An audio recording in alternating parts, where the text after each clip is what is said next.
Okay. All right, Simon. Thank you so much. Thank you. Have a good evening. Bye.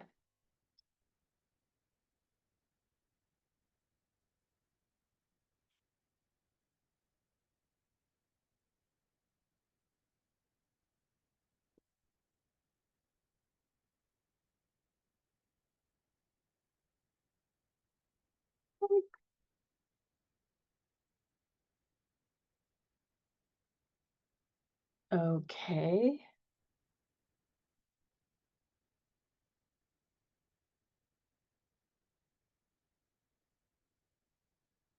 Big old shiny forehead.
Bonjour, Josetta.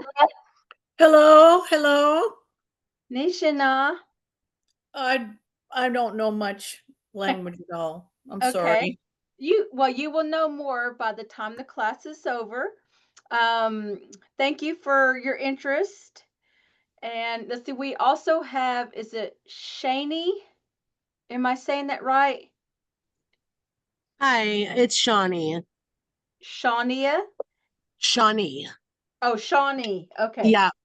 Just Shawnee, like where I live. Okay. Yes. Welcome.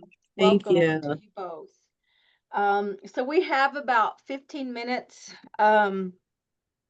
before class starts. Where are you guys from?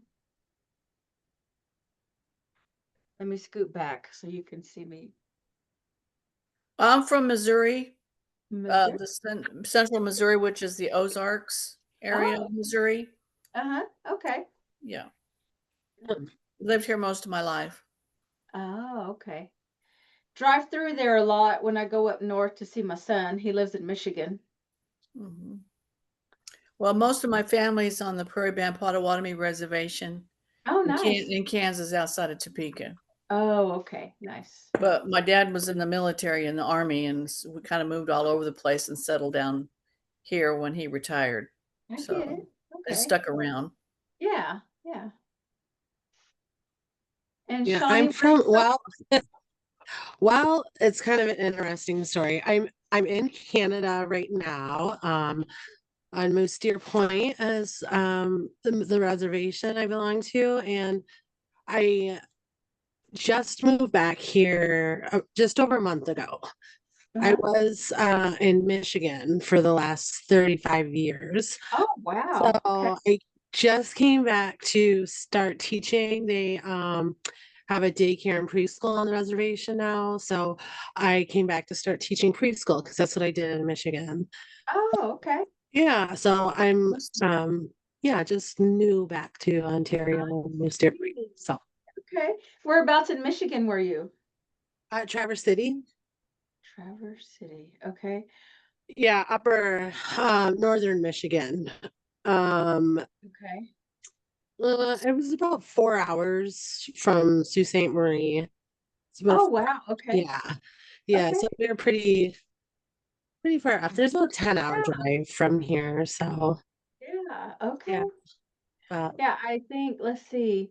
My son lives in Portage, and I think they might be like 6 hours from Sault Ste. Marie, maybe. Does that yeah, sound? yeah, that sounds about right. Yeah, because I've had friends and family from Portage area too. So Yeah. Yeah. yeah, They it's were having a language conference there. I think it was this year, and we thought about going, but we, oh, was that in Sault Ste. Marie? uh-huh, yeah, Yeah, so I've never been, but they do a lot of times from the tribe here. They'll uh-huh. take a bunch of people to that conference. So I used to go meet family members at the casino there, and Oh, nice. because I lived right close to there at the time. So I never got to go, but I've heard a lot about it and stuff. So Oh, okay, yeah. okay. Let me admit one more here. Bonjour, Lori.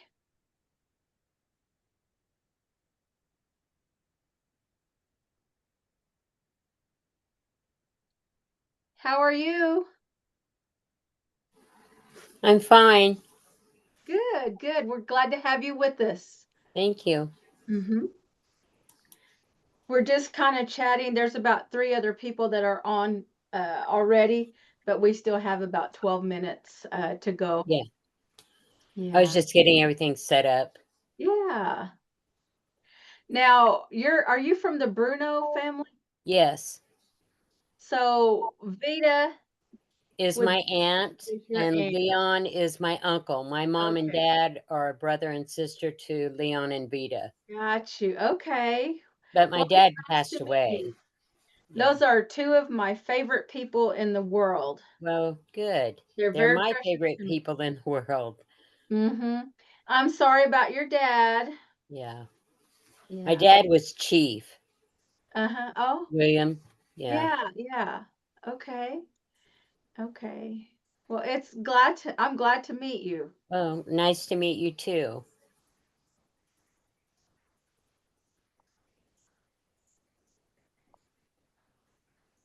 Try to adjust this camera because I have to sit way back for you guys to be able to see me. Otherwise, you're just looking at my forehead. Yeah. Yeah. Okay, maybe right there.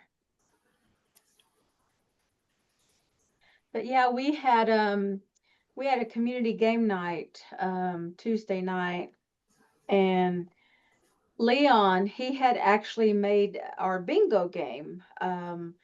At our festival, they always give us these bags and they have different types of goodies in it. And so they had kind of like a Jenga game this year. Yeah. So Leon used those little pieces and he made this frame that they would all fit in.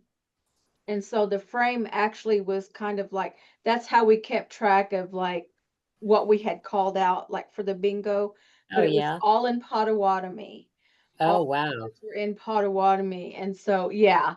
So we actually got to use that and then like the little thing that you put them in and you roll. Uh-huh. He actually made that out of a coffee can. And Leon, he is just so creative. Yes, he But is. that's what we used to like spin it so we could, shake them around and drop them out and then call it out. And he's been sick. And so I wasn't sure he was going to be able to make it, but thankfully they did and they enjoyed Good. themselves. And we play for prizes, a lot of which my coworkers and I made. Very few of them were bought, but they walked away with some good stuff. So Oh, good. yeah, it was Well, a they'll good tell me night. all about it, I'm sure. Yeah, we had some good food and fellowship, so it was nice.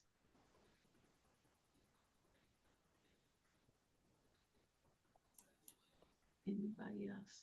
We have about 20 people that are supposed to be joining the class this evening. Hmm.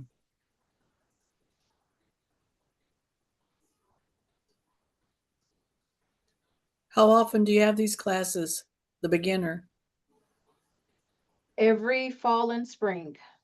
Now, last 2 times I taught it together, and I don't really like that because I feel like I don't pay enough attention to the online people. And even though I try different ways to get the online people involved, it seems like the people that are in person, would always, maybe benefit more. And so I had asked our director, I said, could I just split my class up this time and teach, just straight in person and then, online. So I might keep it like this moving forward, but I'll be doing it again in the spring. I haven't planned the dates yet. Um, I've taught the beginner course, but then I taught a beginner 2 course this fall, what I called beginner 2. So it was just some content that was never covered in beginner 2, but was a little bit beneath what we would cover probably in intermediate. So that was the first time that I taught a lot of that content. So I'm still myself learning the language. So even though I'm teaching you guys, I still am learning with you because, we all, even though we all are at different levels, just the feedback and the discussion that we have from people and our experiences, shared experiences, that's really helpful too. So let's see, I thought I saw somebody else try to come in. Thought I saw Adora. She might be having, let me check my email real quick, see if she might be having a little trouble.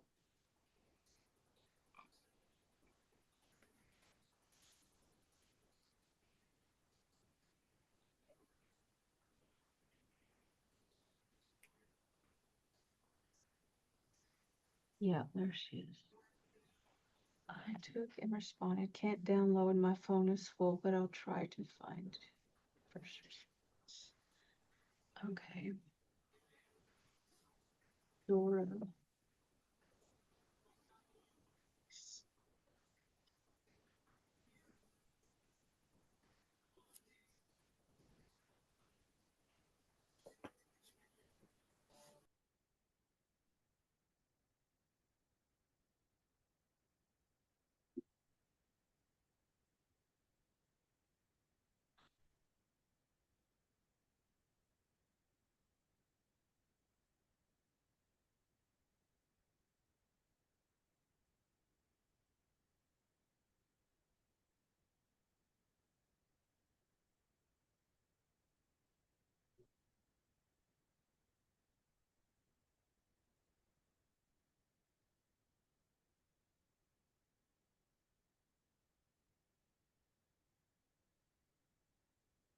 Bonjour, Chrissy.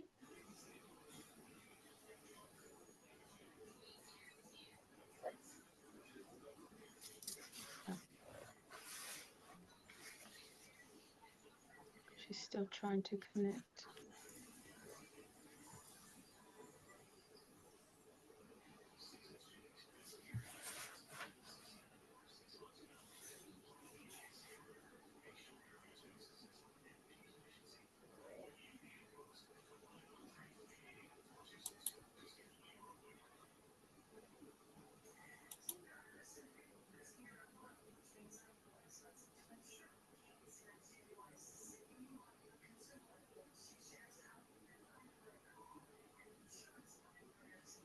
Bonjour, Chrissy.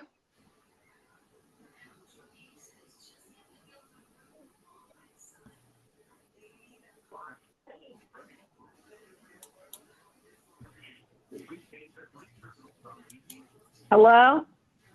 Hi, how are you? I'm fine. I signed in and I guess I'm in there, but I'm not seeing anything. Okay, what are you seeing? Well, we did see you. There's All about- I'm seeing is my phone screen. Let me let Paige in real quick. Your phone screen. Well, you're definitely in the class and we can't. Okay, well, I don't have to see anybody. That's fine, unless you're going to be showing something. I've got Yeah. all the PowerPoints printed out. Okay, good. Yeah, I'm just going to be showing the PowerPoints. Now, this is Chrissy, right? This is Cindy. Oh, this is Cindy. Okay. Cindy Gerard. So I think it's just a number. Is it start with 816? Yeah. Okay. Okay. So yeah. Okay. I remember you. You came Yeah. to one of my classes, maybe Yeah. earlier this year. Okay. All right. Yeah. Welcome. Welcome. Thank you. I'm sorry, I don't know how to help you. I don't know whose phone I'm seeing. That's probably your phone. Yeah, I don't know where to go to see the actual Zoom meeting, but Okay. like I said, that's okay. So like That's if kind of you weird. roll your mouse down towards the bottom of the screen, it should pull up like all the buttons. Yeah. Is it working? It just shows, no, it doesn't. Because It says YouTube. It's got the apps that I've got on my phone, basically. okay. I don't see the Zoom, though. Okay. Well, I'm sorry. But I that's hope you're okay. good with listening. We're just gonna go down the list on the PowerPoints once we get started. So, Okay, that's okay. fine. All right, let me let some more people in here. Admit. Okay. Admit.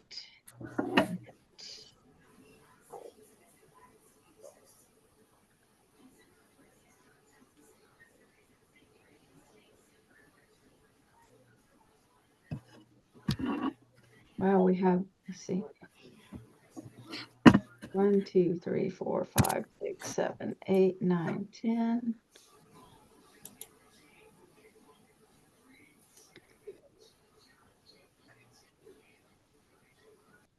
Okay.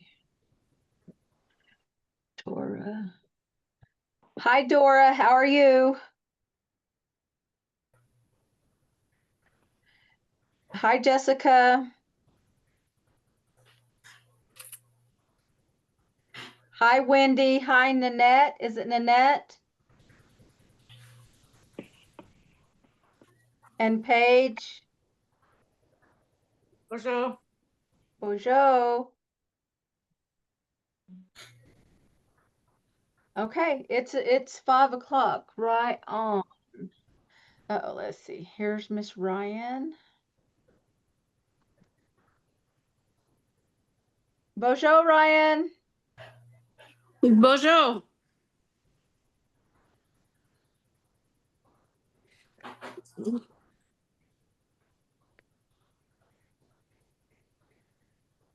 Okay. Couple more minutes. Okay, I'm still expecting a few more people. Let me just wait another minute or so. And if they don't log on, we'll get started and I'll just add them. Let's see if anybody has emailed me.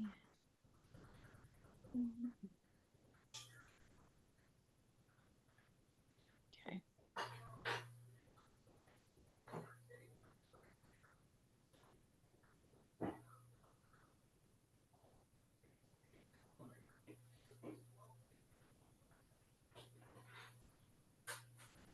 Bonjour, Frankie. Bonjour. Welcome. Thank you. Yeah.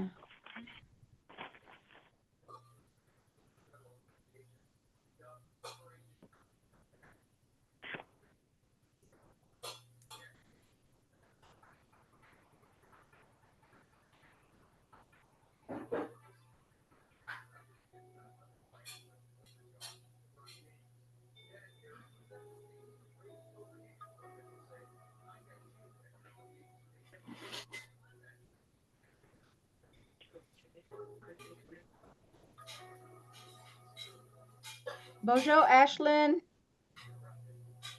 Bonjour.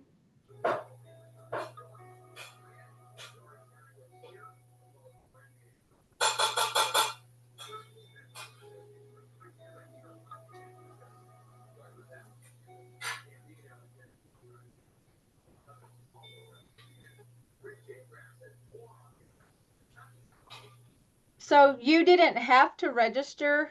I'm just going through the chat box now. You didn't have to register. We only wanted you to contact me so that I could make sure to email you the handouts and make sure you had the link. So you found us, so you are okay. There's Jack.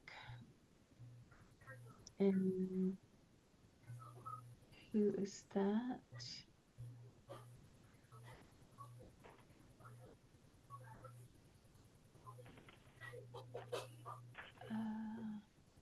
Bonjour, those that have just joined us.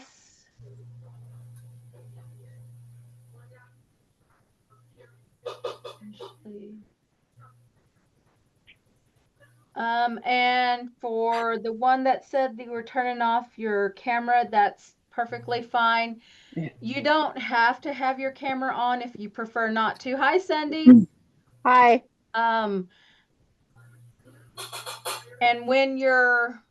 And you might have your audio muted unless you're going to talk, because that can create some noise sometimes. Bojo Jayak, Jack says. Bojo.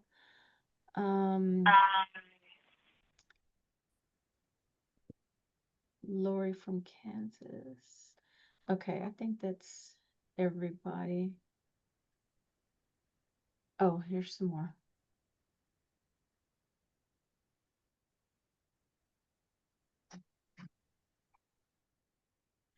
Bojo, those that are just joining us.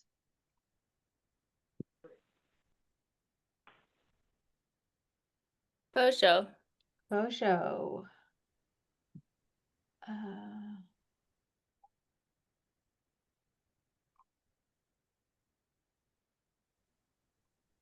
Okay. Okay, I'm gonna go ahead and get started and just keep adding people as they come in. But I want to say Bojo Jayak, Gishik Kwendeshnikos, Jigwe Owen Dodam, Bull Lakes, Oklahoma, and Dochbia, Bethel Acres, and Diane, Shishibaniak and Dabmadagwes, Bodewadmi and Dow. So just introduce myself. I guess I should say Shelly Watson, Chimokman Noswin. So I said, hello, everyone. My name is Sky Woman. I come from the Thunder Clan. I am enrolled Citizen Band Potawatomi. I am from Bow Lakes, Oklahoma, but now I live at Bethel Acres. And my American name is Shelly Watson. So, hopefully by the end of the class, you guys will all be able to introduce yourselves as well.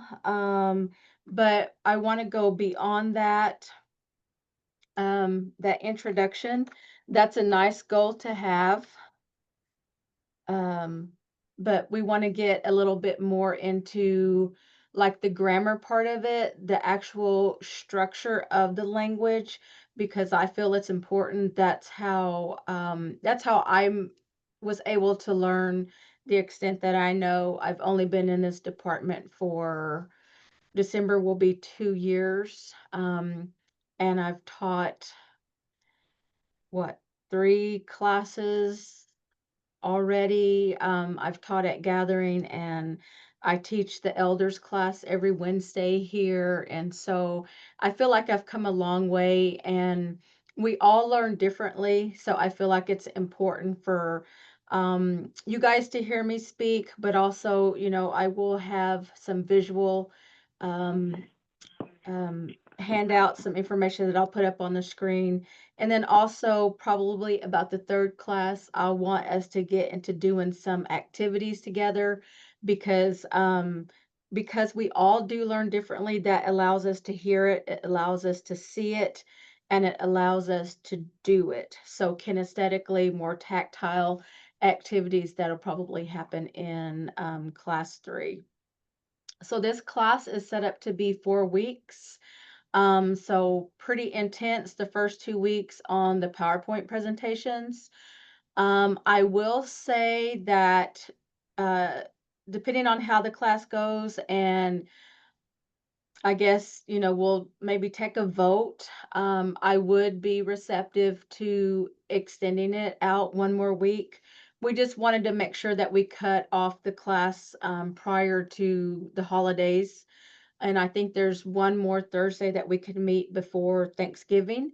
So I just want you guys to all keep that in mind. And as we get a little bit more into it, I'm sure there's probably content that we could still cover, or we could just do more practice. So I just want you to keep that kind of in back of your minds right now, and then we'll talk about it a little bit more later. Okay, so I am going to bring up my PowerPoint and see if I can, and you guys all let me know if you can see it. Uh-oh, hang on. I don't want to attach a copy, I want to share it.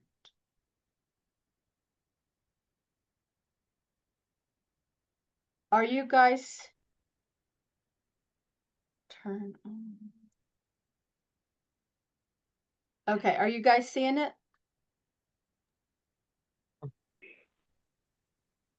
Not yet. Not No. yet. Not me. Okay. Let me see.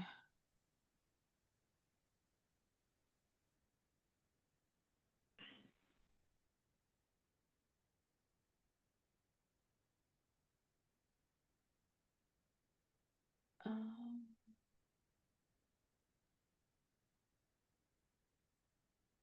I only have 1 camera, so I'm not sure.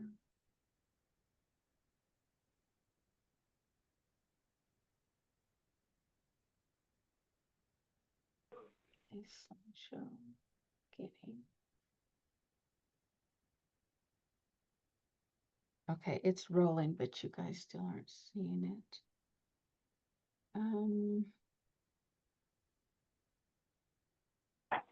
Let's see. Please look to OneDrive. Attach a copy instead.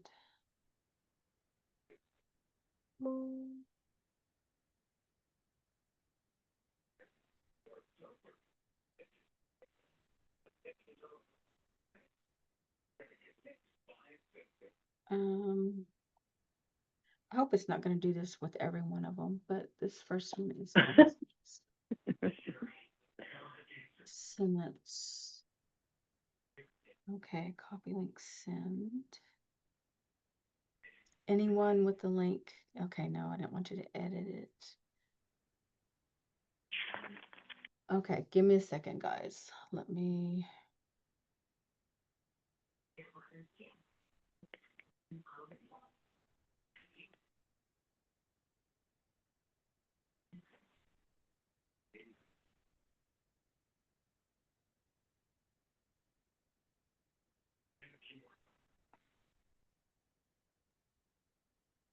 Hi, Shelley. Sorry to ask. Are you is playing on your computer and you're hoping to share it through Zoom?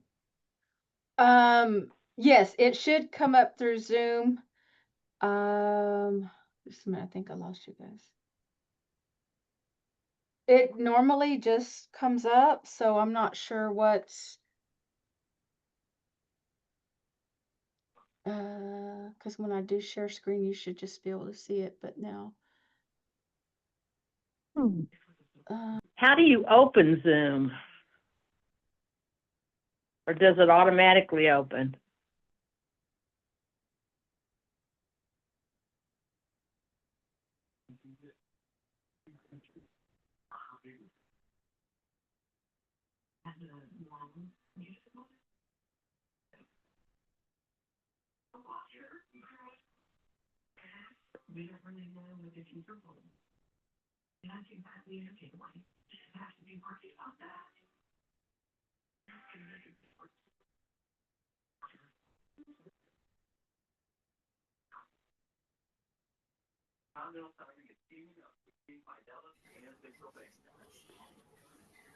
It should have automatically opened on Zoom when you signed in on that link that they Okay. have for Zoom. Just Okay, it didn't open on my phone, but I do have a Zoom icon. I'm trying that right now to see if I can get in that way.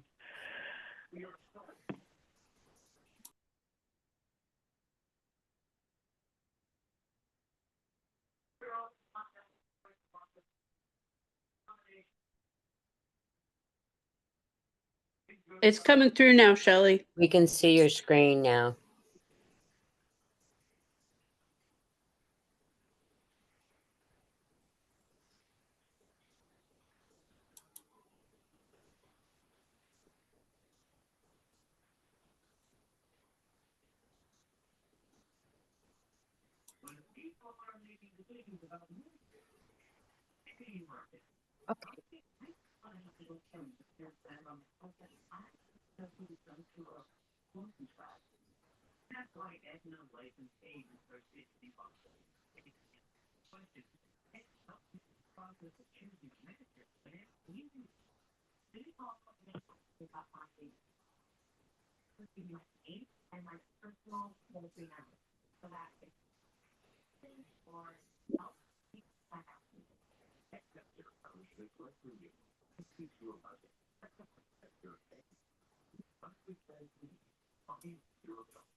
Shelley, we can see your screen.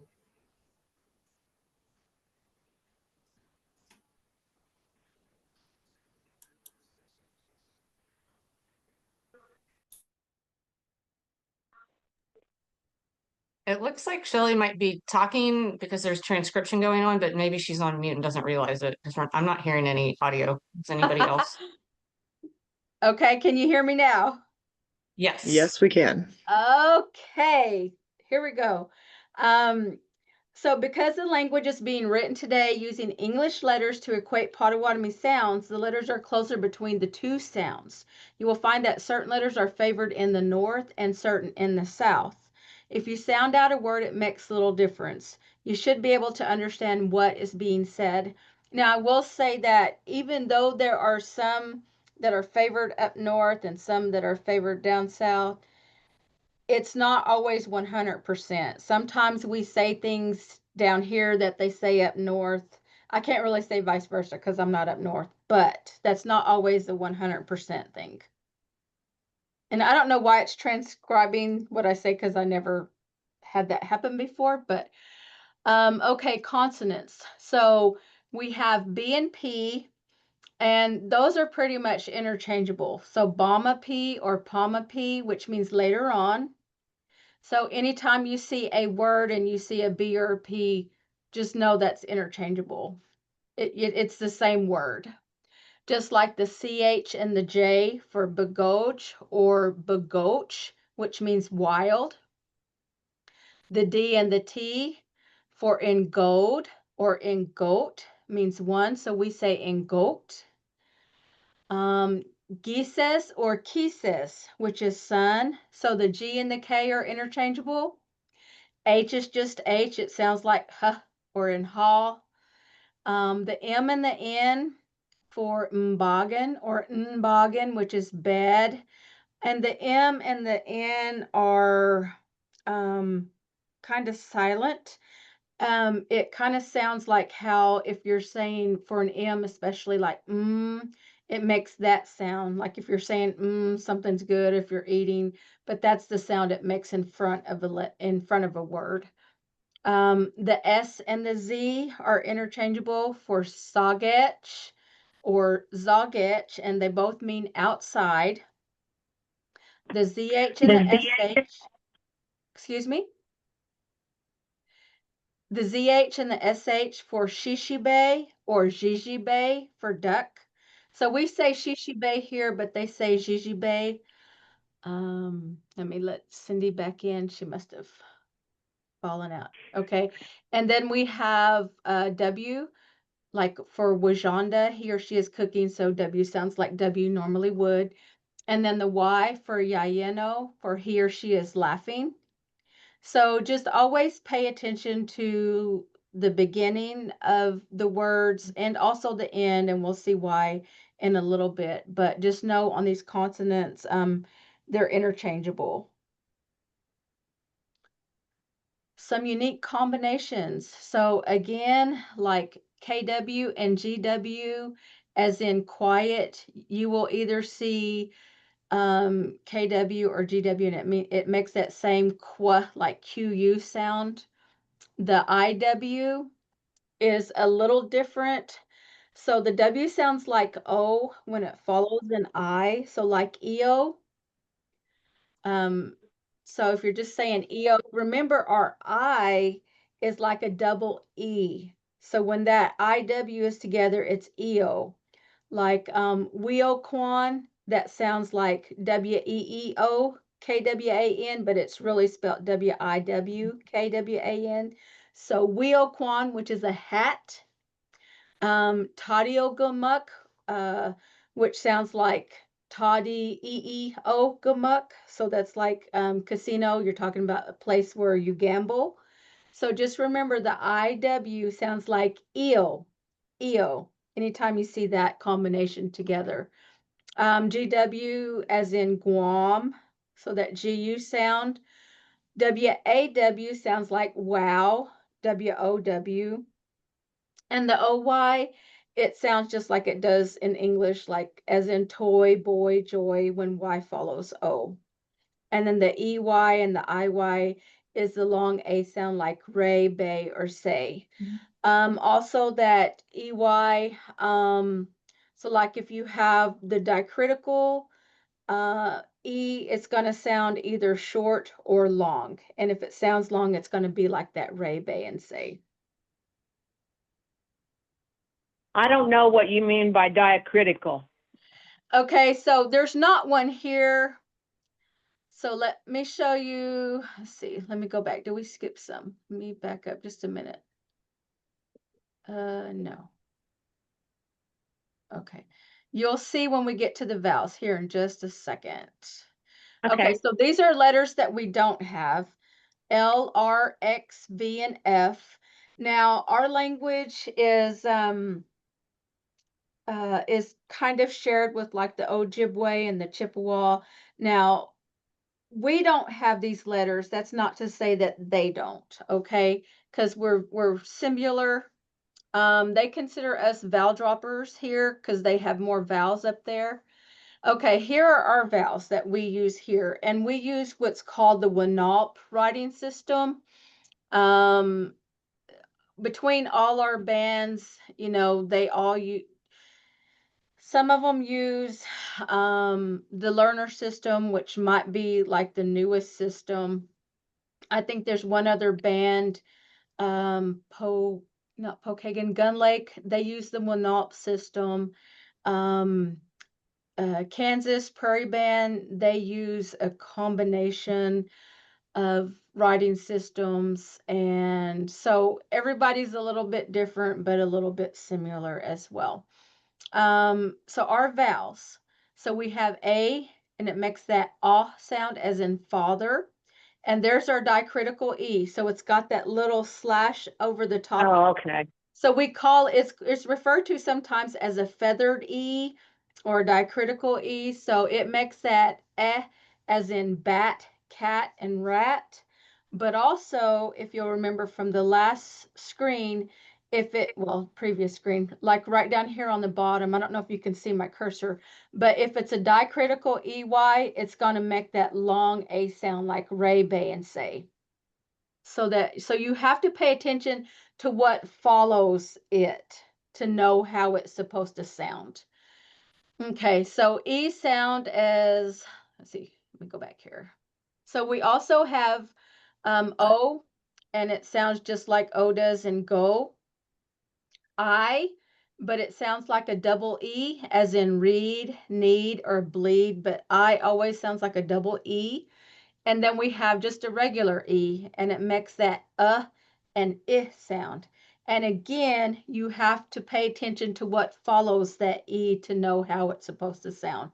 So here's an example on this next slide.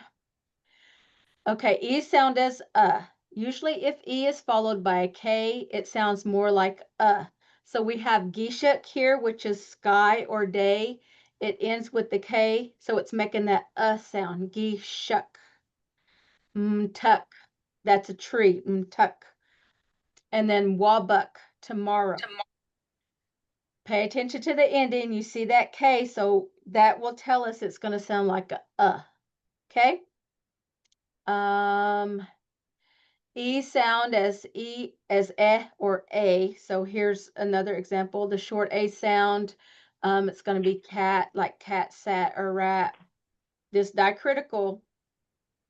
And then the long A sound, when you've got EY like this, it's going to be like that say, day, and bay. So when we get to doing like skits, reading skits, that will help you in learning how to pronounce these the correct way. And that'll probably be late in class 3 or class 4. And then E, the regular E sound as I. So if it's followed by an N or an M, it's going to sound more like I. So you've got sin, which is rock, singo, which is squirrel, musin, which is firewood, or pen, which is potato. So you've got that N, so it's going to make that I sound. And remember, if it is followed by a K, it's going to make that sound.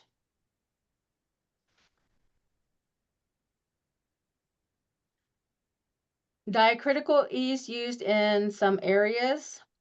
So these are ours. E sounds like I or regular E, no marking. And then our diacritical E sounds like a short A or a long A. And it's referred to as a feathered E. So those are ours on top. Down here on the bottom, you see this E has the 2 dots on the top. It sounds like the short U in cup.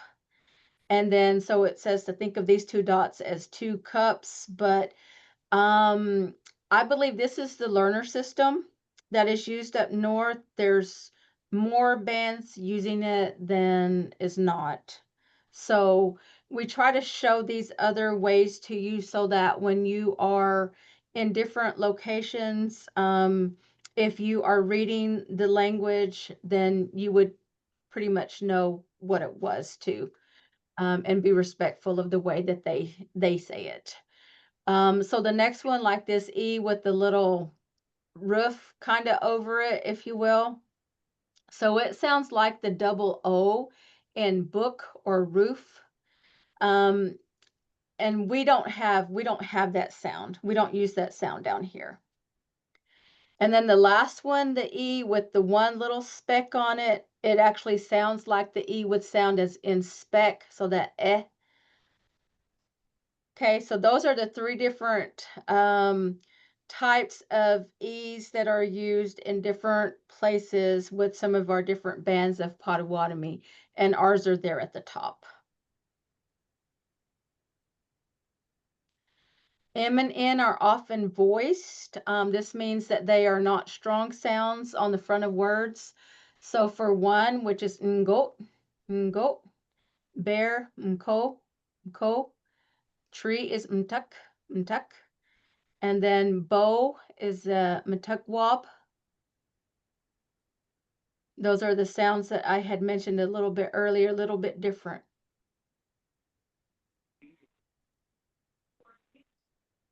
Okay, Eo, the end. That's the end on that one. Any questions, guys, about the consonants and vowels?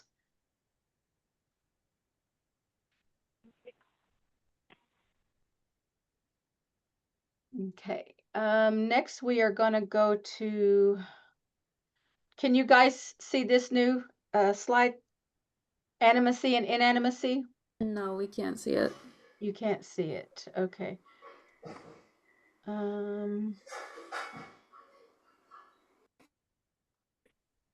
Okay, what about now?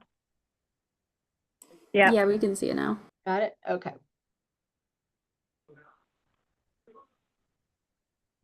Slideshow and from the beginning. Okay.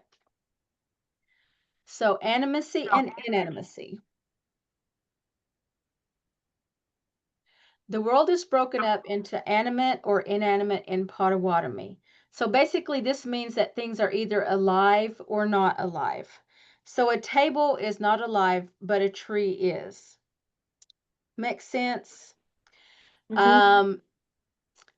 There are some things that will never make sense, I promise, because there are some things that are animate that we normally wouldn't think are animate, but in Potawatomi they are. So, okay, on the animate side, we have Nene, which is man, Kwe, which is woman, Mtuk is tree, and Mko is bear. All those things are living things, okay, or animate. And then on the inanimate side, we have Toswin, which is a cabinet, Masinoxagan, which is a picture, Mtuk Jeeptabwin, which is a bench, and a Gokpanagan, which is a basket. So you see on the left, we have Mtuk, which is a tree. It's alive. It's a tree that's still in the ground. It's growing. It's alive. Okay, but now we have on the right side, inanimate, we have a bench. Okay, so Mtuk Jeeptabwin. It's no longer alive. So it's on the animate side. Okay. There are exceptions. So spiritual things are considered animate. Spiritual things are those things that are used in ceremony. For example, your pawagan or pipe, that is considered animate. Sema, when used in a ceremony, your tobacco is animate. Dewagan, our drums, are animate. And imquan, which is a spoon, is animate. So just to explain that one, when we feed the fire, we use a wooden spoon. So that's why that imquan in ceremony would be considered animate. And then Kanomigwan, which is an eagle feather, is animate. Okay, these are the exceptions. Not all of the exceptions, but these are the main ones. So just remember, animate are those things that are living or spiritual. And we'll talk about another exception a little bit later. So many things. Can I ask a question quick? Sorry. Yes, you're okay. So if you go back to spoon. Uh-huh. Well, actually the slide, it says that are used in ceremony. Uh-huh. So is it literal that are used in ceremony? So a spoon said differently if you're eating dinner versus So like. it's not the way that it's said, because you're going to say it imquan regardless. It's always going to be a spoon.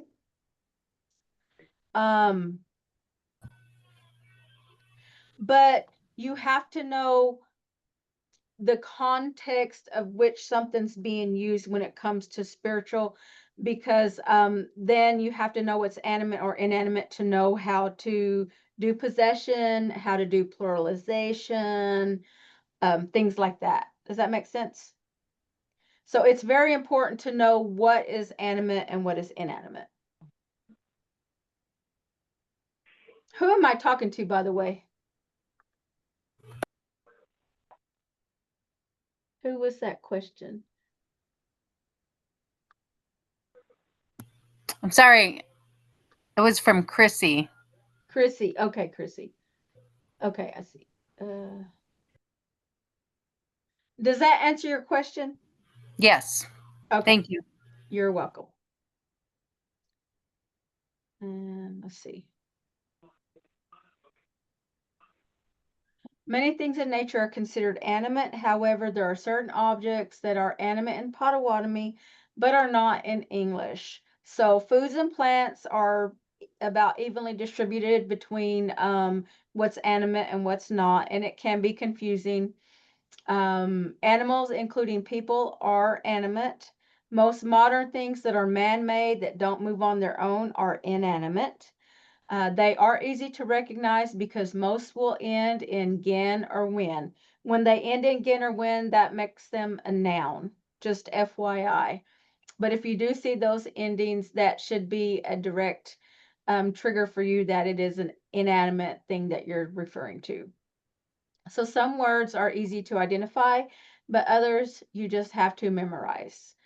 Debuk Giswan, which is a clock, is animate.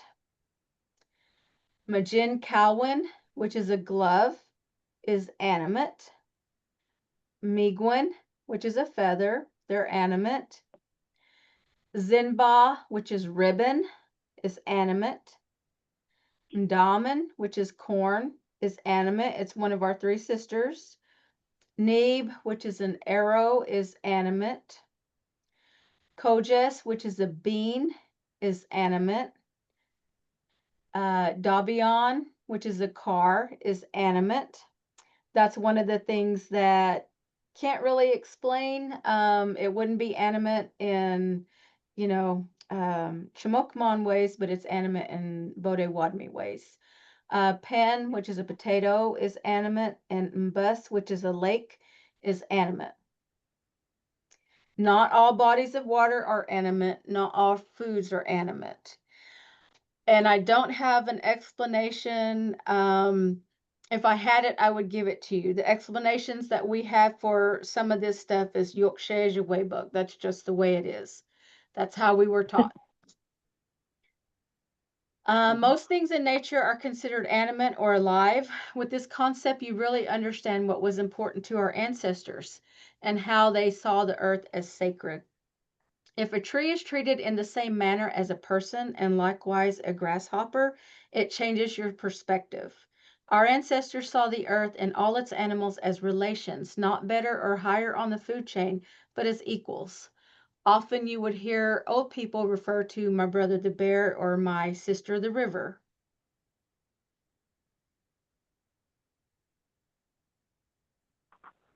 Okay, these are animate persons in nature. Gises, which is sun. Debuk Gises, which is moon. And Tuk, which is tree. Jigwek, which is thunders. Jigwe is thunder, and Jigwek, that makes it plural. And Gomoan is rain.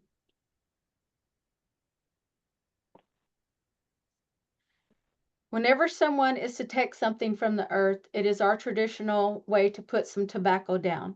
We offer a prayer and thank the spirit of that plant or animal for giving its life so that we can live. Tobacco is how we traditionally pray. We put it down during a storm to ask the thunders to be gentle on us. And if we cross a large body of water, we put it down. If you make a spiritual request of someone, we always offer tobacco first. One elder said that tobacco precedes all things. So how does this affect the usage of our language? It affects us when we pluralize words, like I had mentioned a little bit ago. So it matters if it's animate or inanimate. Okay, so in our example, we have Mako, which is bear. To make it more than one bear, you're going to add a K to the end. So Makok equals bears. Okay, Dopewin is a table. It's inanimate. To pluralize it, dopwinin, tables. Okay, one thing that if you can kind of train your mind to remember, it's a cue that I use. So when you're pluralizing words, for animate, it's either going to be like a K or a EK or a OK or WIK. And then when you're doing inanimate, when you're pluralizing inanimate, it's going to be an N or an EN. So think of inanimate. Anytime you see an N in there, that should be a trigger that that item is inanimate. When we get into demonstratives also, I use that to help me to remember those demonstratives that go with animate and inanimate items. So we'll see that here in a little bit, but pay attention to those endings. So for Mako, which is animate, we added a K, so now it's bears. Dope one, we added an EN, so it's tables. It's more than one table. When we say this or that, it matters if the this we are talking about is living or non-living.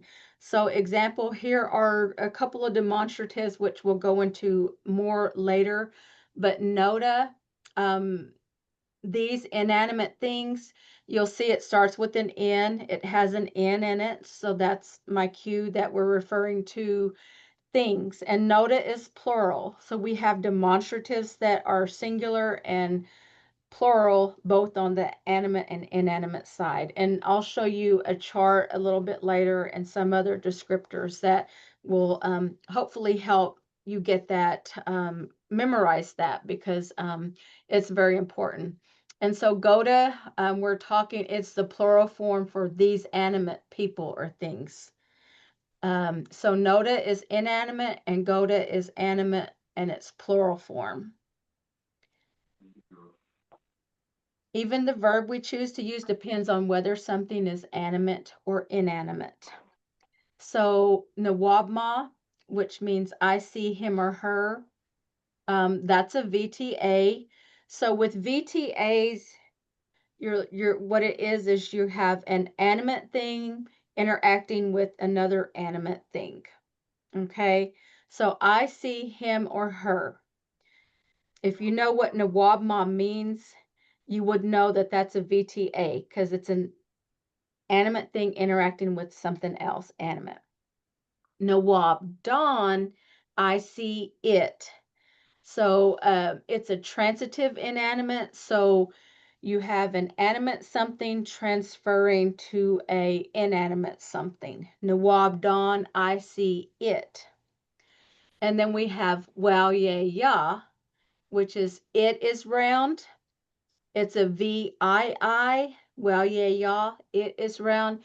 With our VIIs, we have just two forms, and that's it is round or they are round. So it's it or they.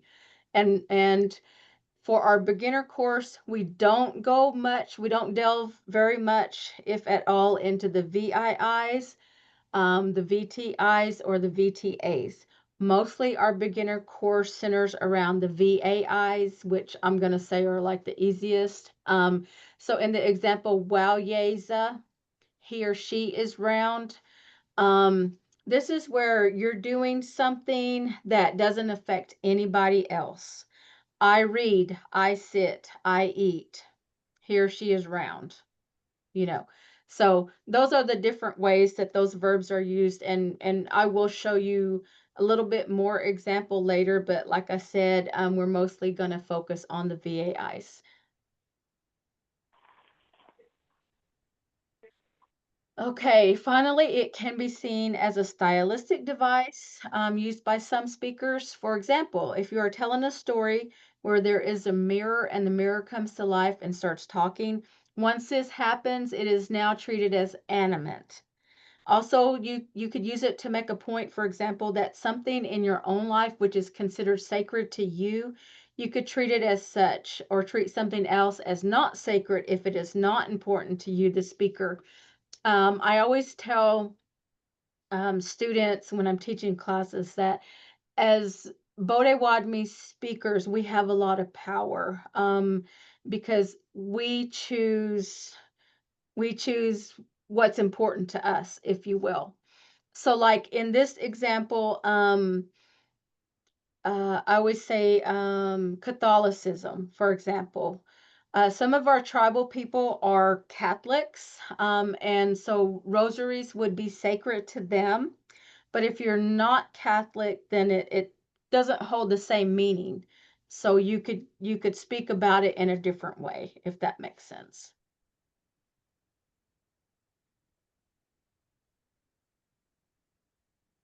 Okay, and that's the end of that one. Let's see how we're doing on time. Good. Okay. Can I Now, ask another question? This is yes. Christy again. Uh-huh. So when you said that the speaker, has the power Uh-huh. to kind of determine what's sacred to ourselves, Yes. is that like limited to certain people? For example, elders or warriors? I mean, can a child say, I know this is an extreme example, but my doll is sacred to me? Mm-hmm. So yeah, that could happen. It could happen Okay. because we're talking about the speaker, not like any categorical, like you said, elders or maybe ogamas, leaders in the community. Where if we're speaking our language, we have the power Thank you. to use it in the way that it's important to us, and that's not saying that you're being disrespectful or anything. Please understand that. Okay, let me see. Let me find my next one. Shelly, I have a question too, please. Thank you so much for all your messages earlier. I was so grateful. This is Lena, by the way. And I know in my email, I had brought up the example that my friend said about a bay is like to be a babe that we read in Braiding Sweetgrass by Robin Wall Kimmerer. And so when I noticed a couple of slides ago, we had the word for a lake, which was mbes, right? Mm-hmm. And so I'm wondering, in Potawatomi thought, would you actually consider it as like the lake is being a lake in the structure of that word, or when it's like grammatically within those sentences? Because I'm still trying to wrap my mind around it a little bit more. Okay, so if you're talking linguistically, yeah, I'm not a linguist. Yeah. But in So terms of even conceptually, like, would you happen to think that like a lake as being a lake, a bay as being a bay, a tree as being a tree, within the animacy, just in terms of conceptually or even yes, philosophically? Okay. yes, As opposed to just things or nouns, but like the living processes, right? yes, that's correct. That's a good way to say it. Okay, perfect. Thanks, Shelly. You're welcome. Is it Lena? Yeah, it's Yes, me, okay. Lena. All right. Appreciate everything. You're welcome. You're welcome. Okay, guys, this next one, I think this is really like the heart, to me, the heart and soul of the language that we get this information. I think it sheds a lot of light when you're communicating, because this is going to help us with possession, which we will use a lot, for just items, that we own, or even like our family members. So, and if you don't quite understand it in this form, I will have handouts a little bit later on, because I usually make many different handouts until I get the information in there, because I might receive it from whoever's teaching it to me, and I take notes like crazy because of the way that I have to learn. So then I have to put it into a format that makes sense to me. And so I try to share all those things with all my classes, just because you know, I want you to get the content. I want you to understand it. So whichever way works best for you, you know, I hope you do get it. And I hope that if there's something you're not understanding me, please know that you can always contact me via email or via phone. We could schedule some time that we could do some like private classes, you know, during the week, or maybe just to bring you like, you know, where you feel like you're comfortable where the rest of the class is. But this stuff is really important here. So we're going to talking about prefixes and pronouns.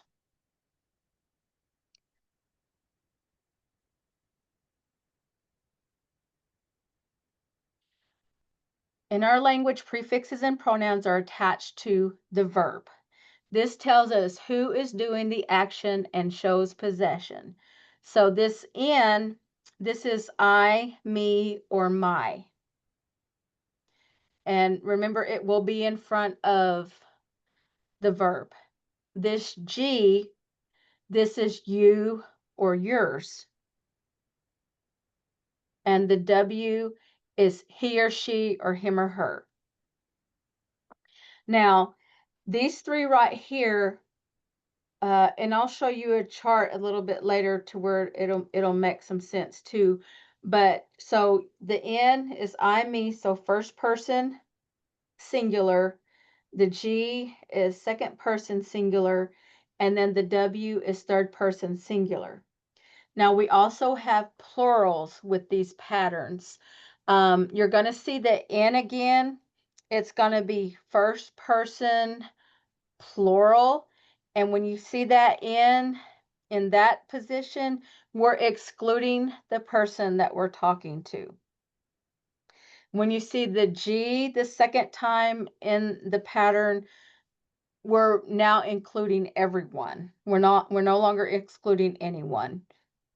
And then you won't see the W again, but you'll see the G another time, and that's you all. So then in that instance, you're excluding yourself from whatever action is happening. Okay. But I just wanted to call your attention to that, and it'll make sense later, I promise. Okay, so just kind of breaking it down a little more. So N and the G and the W, they are what we call Potawatomi prefixes. Neen is also like I or me. It's a Potawatomi pronoun. So anytime you see neen, you're referring to I or me. Okay, it's the first person, the speaker. So here's an example down here at the bottom. We have Namaji, and what that is saying is I leave. So Maji is the verb for he or she leaves. Okay, in our dictionary, any of the words that you see, they're already in third person singular.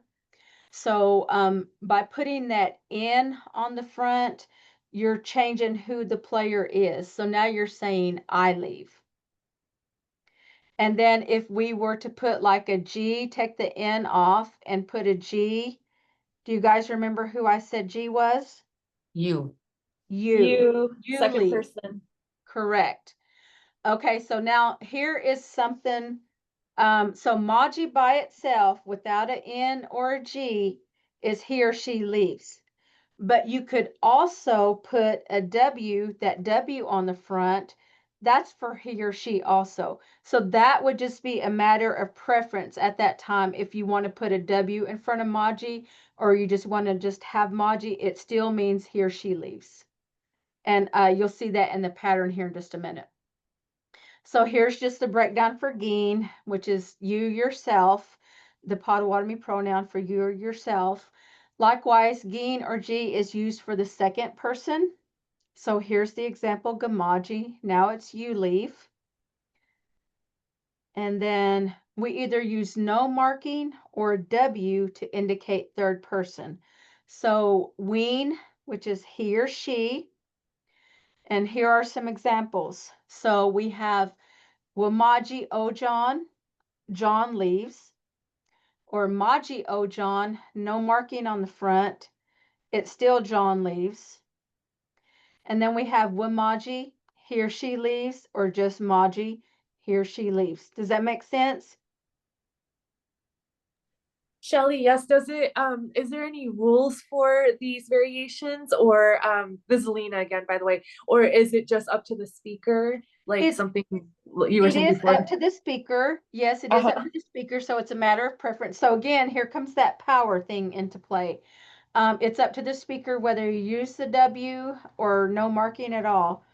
Now, a little bit later, not in beginner's class, probably in intermediate, also on the he or she, there may be some stuff behind the verb as well that a speaker can choose to use or not use. Just FYI. Okay. Nice. Okay, we You're got lots to look forward to. Thanks, Shelly. Yeah. Okay. Okay. So Ninon is first person plural. And remember, I said a minute ago, this is where we are excluding someone. So sometimes you'll hear teachers talk about, they'll just say N plus men. Well, that's also Ninon. And I'll show you what that means. Is used for we, but not you, does not include the person being spoken to. So here's the example, N Maji men. So this is the N. See, I have it in red, the red N, and then I have men in red. So that's the N plus men. It goes in your Potawatomi prefix is the N in front of the verb, but then the rest of the pattern is the men in the back of the verb. This is where you're excluding the person you're talking to. So look at my little picture here. See, this is all we right here, N, but not them. See, they're not in our little circle. Does that make sense? So we're all gonna leave, but not you. You're staying here. So Namaji men, which is also our pronoun Ninon, that's where we're excluding the person that we're speaking to. Have I got you confused?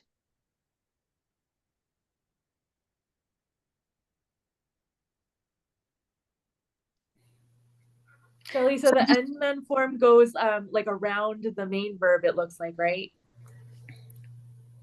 Right here? Yeah. Yeah. Okay, so you just put the N, and then Maji is the main verb to leave, and then men as that like second part of that. Yes. The That we. goes with the N men. That's the then Ninon. Ninon. Okay. Ninon. That's the pronoun Ninon.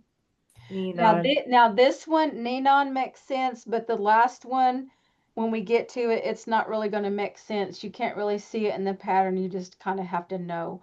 But I was just wanting to give you a visual here that you know that we're excluding someone with first person plural when we use this in. Okay. Okay. So moving on, and I'll show you the pattern in a minute, and hopefully it'll make sense. So Ginon.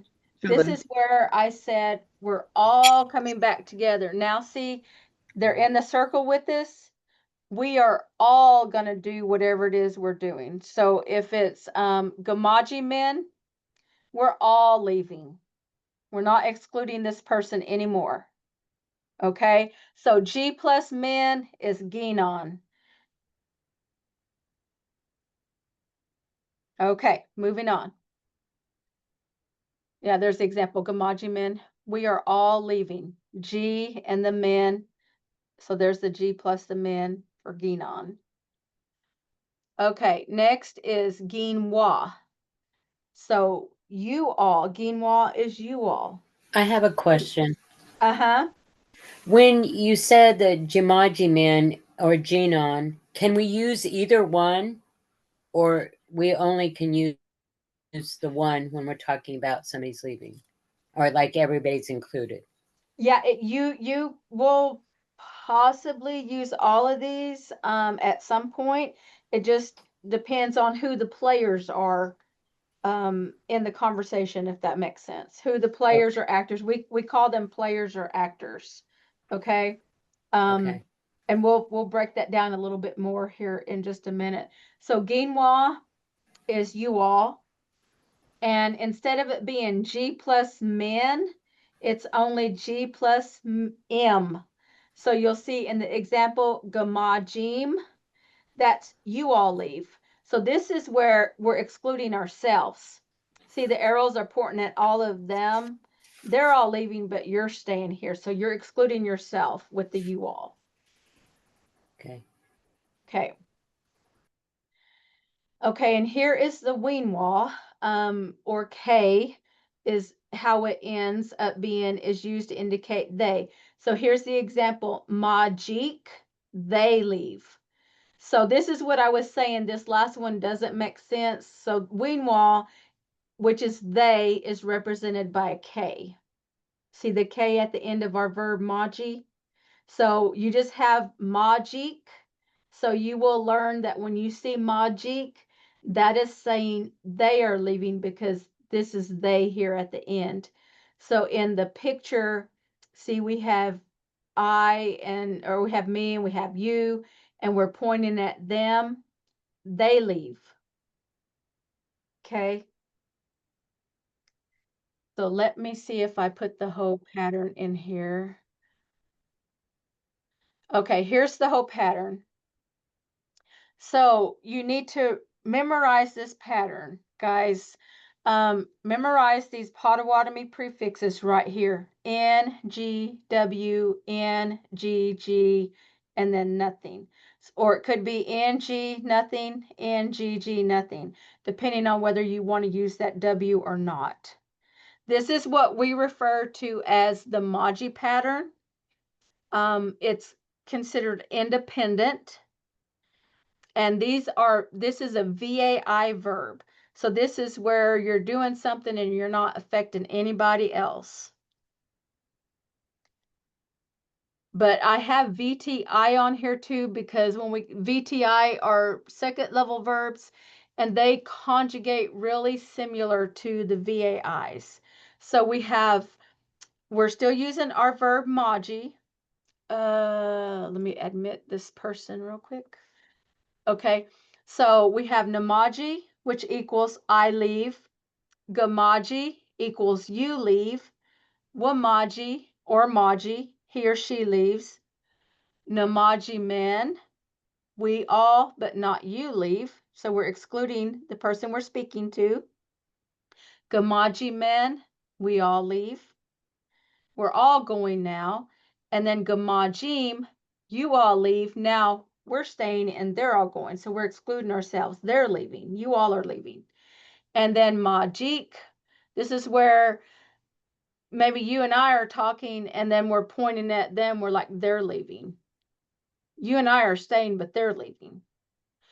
And so with these Potawatomi prefixes, you need to learn that N is I, G is you, W or nothing, just the base verb is always he or she.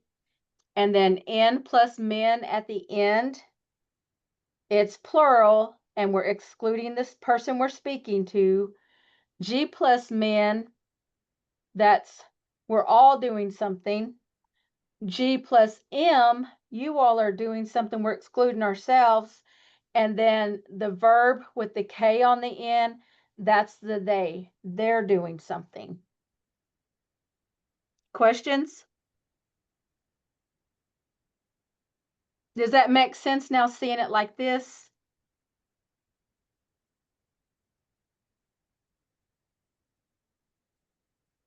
Okay, good. Okay, that was the end of the prefixes and pronouns. Does anybody have any questions about that? It does get a little more complicated because that was just the independent, which is like simple statements or simple questions. That's the pattern that you would use. Now there is another side to it, which is conjunct. And that's when you have more complex statements, like maybe you have more than one verb that you're using, or when you're using one of the question words, who, what, where, when, why, how much, or how many, you have to conjugate with the conjunct side. So what this is, what I just showed you, this is how you're conjugating this verb maji. So any VAI verb, or most, I'm sorry, not any, most VAI verbs will conjugate out this way. We do have some irregular verbs that conjugate totally differently, but we don't get into that in this course. That would be in Potawatomi 2, Beginner 2. Okay. I'm going Shelley, to yes, it's Lena again. I'm wondering with most of these verbs, I know you said not all, but a lot of them fit this pattern. I'm wondering, is there like a rough estimate, either numerically or just in terms of like when you say most or the majority of, is it really once we see what those other verbs are, it'll be that easy just to fit it into this pattern? Yes, it will be, because like the irregular verbs, they start with W or Y, or they end with ZE. There's something called a AE alteration. You just, with more practice, you get used to how they look. So it'll take a little time, and because myself, I'm not even there yet. Like, I'm still learning, like the irregulars, because I've even like tried to conjugate them like this, and of course you can make it work, and it's like, hey, that doesn't quite look right, because it's not. You have to do something totally different. Now, with the irregular verbs, that kind of introduces something called the long form. And in some cases, the long form will stop changes from happening with that verb, but not always. Okay. So it's, yeah, Oh. it's like, you just kind of have to pick and choose what you're comfortable with, because sometimes it just doesn't make sense. Yeah, that sounds What's amazing. But it also sounds like there's going to be a good a number of verbs that do fit this pattern. And once we see the irregulars and the long form, like, I'm sure it'll all make sense when we get to that. Thanks, Shelley. Yes, you're welcome. Okay, so we are going to go into simple AI verbs. And so basically this is still the Maji pattern. I just wanted to give you some more verbs to see in that same pattern, to see how they work. So remember, AI verbs is animate and transitive, one animate thing doing something that's not affecting anybody else. Okay, so example, I eat, I sit, I will go, I did read, I will write. So we have Wisna, which is he or she eats. Wawijige, he or she reads. Kikto, he or she talks. And there's our Maji verb for he or she leaves. And then we have Kado for he or she says. Okay, so you can use these words and put them into that same pattern that we just learned. So there are some AI verbs which are a little different, including those that start with Y or W. Also, there are a couple that lose the last E or O. These irregular verbs are taught in the intermediate class. I have included examples on slide 11, I guess I did. Pay special attention to the highlighted portions. Okay, so Maji, he or she leaves. There's the pattern that we just learned. And I always try to highlight what's different. So in this one, I have it in yellow, but there's our Potawatomi prefixes, the N, the G, and I didn't put the W in here for the he or she. There's the N, the G, and the G. Now, on first, second, and third person singular, you won't have anything on the end, just on the beginning. But when you get down to the plural part, first, second, and third person, you will have something on the front and the back side. So the N plus men, the G plus men, and the G plus M. And then on that last one, so the he, she, and the they, those two are different in this pattern. So on the they, it's just the K on the end that indicates they, nothing on the front. Some people would put a W like you do put W, you can put W in front of Maji on the he or she. You could do that down here on the they, but most people don't. Okay, so there's the pattern we already saw. So you're just going to see it with Giose, which is he or she hunts. Nagiose, I hunt. Gagiose, you hunt. Giose, he or she hunts. Nagiose, men, we but not you hunt. Gagiose, men, we all hunt. Gagiosem, you all hunt. And Giosek, they hunt. You guys see what we're doing here? Binchage, which is the verb to clean for he or she cleans. Nabinchage, I clean. Just got your Potawatomi prefix on the front with the verb binchage. Gabinchage, you clean. Binchage, he or she cleans. This is how it would look in the dictionary, binchage. Nabinchage man, so this is the ninon or N plus man. We but not you clean. Gabinchage man, which is the ginon or G plus man, we all clean. Gabinchagam, this is the ginwa or the G plus M, you all clean, and then the binjagek, which is the K for they, clean. And then giwe is our verb for he or she goes home. Nagiwe, gagiwe, giwe, nagiwe men, we but not you go home. Gagiwe men, we all go home. Gagiwem, you all go home. And giwek, they go home. So you just see we're only changing out the verb. We're putting it in the middle of the prefix and the pronoun. Okay. It's the same pattern, and you absolutely must learn this pattern. Wowwijige, he or she reads. No wowwijige, I read. Go wowwijige, you read. Wowwijige, he or she reads. No wowwijige men, we but not you read. Go wowwijige men, we all read. Go wowwijigam, you all read. And wowwijigek, they read.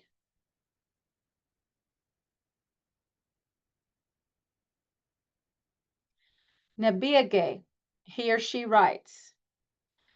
So you have your prefixes on the front here.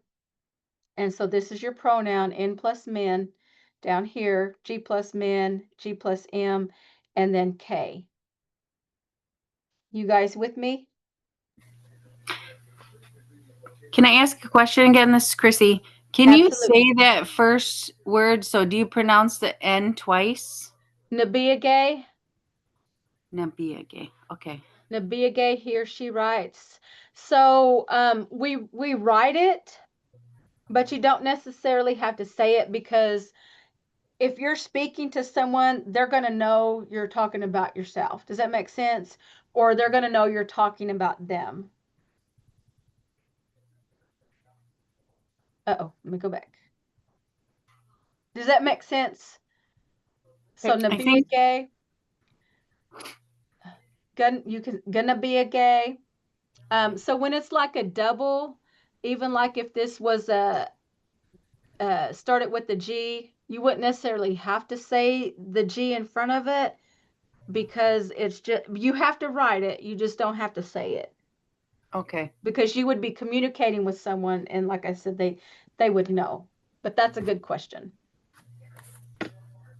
Okay. So here is a list of other words that I've given you that would fit into this pattern. So let me admit this person into this class. So what you should do is take some time this week to practice conjugating these verbs with the Maji pattern. I will probably have you do some conjugations in the third class. If you know how to share your screen, you can just have a notebook, and I will have you, do a conjugation. I'll give you a word and you'll do a conjugation. Or if you want to get like a small whiteboard, I think they're a couple of bucks. You can use that as well, you know, like a dry erase board or just a notebook. But that's how I like to involve the online students with learning, because again, it's tactile. I believe that, you know, we all learn differently. So if you don't get it by hearing it, if you don't get it by seeing it, there's a good chance you'll get it by writing it, actually doing it. Sometimes that helps you to remember as well. So I like to do activities like that. But I would definitely encourage you to go through this Maji pattern and insert these words into that pattern so you become familiar with it. I know when I first started learning the language, I walked around saying NGW or not, NGG, nothing, you know, and then I got that first part down, then I would add the N plus men, G plus men, G plus M, you know, just saying it over and over and writing it and doing different conjugations until I learned it, because this is really key to learn how to conjugate these verbs. Okay, here are a few irregular VAI verb conjugations. So you see cadeau over here. This is what it looks like. So this is an O dropper. We're dropping the O, but only, well, we're doing it for first and second person singular. It's here and the he and she, because that's how it would be in the dictionary. And then we dropped it for first, second, and third person plural, but you see it's back in the third person plural, and then it's not in the they. But you'll see the they, instead of it just being a K at the end, it's a W-I-K. So see, sometimes there's just a lot of different ways that these different words get conjugated, and there may not be a great explanation other than Yorkshire book. And so if you look at Yaknoge, this one, you lose the Y. So this is a WY verb. You lose the Y, and this N right here and the DA, this is kind of like a long form. Long form is like, instead of it just being an N on the front, we look at it like N, DE, nutta, gutta, wutta. But with Yaknoge, it changes it totally here. So we drop the Y, and then you have your ND, and you pull your A over to it, and then, so it's Indoknoga. So you see the E at the end up here. This is that AE alteration. So you've got Indoknoga, Gadoknoga, so ah, and then Yaknoge, Indoknogamen, and Gadoknogamen, Gadoknogam, and Yaknogek. So it's That's the A's and the E alteration. So then you have Jia. So here you see the ND E on the front. So this is the long form. Nutta Jia, Gutta Jia, Jia walk. Remember I said a little bit ago that sometimes there's might be something on the back side. So this again is speaker's choice, whether they put walk on the back or they don't. And then you've got Nutta Jiamen, Gutta Jiamen, Gutta Jiam, and then Jiak. So this is the differences with the regular VAIs and then the irregular. And this is just a few examples. There are more examples for irregular verbs. I just wanted to kind of give you a little look at them to see just how much more complicated I think they are. Shelley, could you briefly tell us what each of those verbs meant, please? Okay. So this one is like said something. Okay. And Yaknoge is sick. To be sick? Yes. Okay. Like he or she is sick, and then Jia is the verb to go, he or she goes. Great. Thanks, Shelley. You're welcome. Okay, comparing VAI verb conjugations. So Okay, so just independent VAI regular. So there's your regular Maji pattern using giwe, the verb to go home. And then here's your independent VAI irregular using the long form jia, just to have you get a look at the differences. So with this one, this verb isn't changing, except for this is doing the AE alteration on the end. But instead of it just being NG, NGG, you've got this DE here. So this is referred to as the long form. And if you don't use it, it makes this verb do some crazy stuff. So, but there's your comparison for those, and that's it for that one.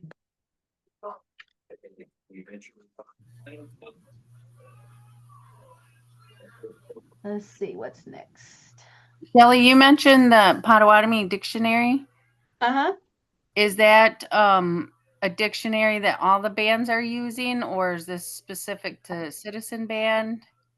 Well, it's the dictionary that we use. Yes, here it's a dictionary that you can access on our portal. Anybody can use it. I believe Forest County, they have their own dictionary. Probably all the bands have their own dictionaries because they all use different writing systems. And so, like, if you learn it this way, that's not to say you won't be able to adapt to their way or vice versa. Yeah, like Miigwech, right? So yes, up here in Wisconsin, they use a TTH. Yeah. It's pronounced the same, but yes, they use TTH. Okay. Yes, correct. Yeah. Okay, so now we are going to the conjunct side of the Maji pattern. Okay, so let me see. Shelly, that was a great question from Christy, and also I'm seeing that, or Christy, I think there's both a Christy and a Christy. Yes, and I see that Frankie wrote in the chat a little while ago, is there any connection to different dialects for the presence or absence of the W or W sound for he, she? Like, is one form more common north versus south, for example? I wasn't sure if we already addressed that, but just in case, I thought I'd bring it up on Frankie's behalf. Okay, let's see. I'm not seeing the chat. Let me put this down. I am planning on doing I don't know if he's talking about like the different dialects. Okay, guys, I'm sorry. I'm not finding my chat.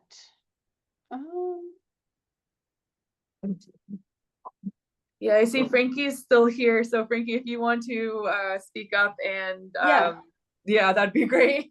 Please do, because I'm sorry I can't see the chat. I think I've got too many things open here.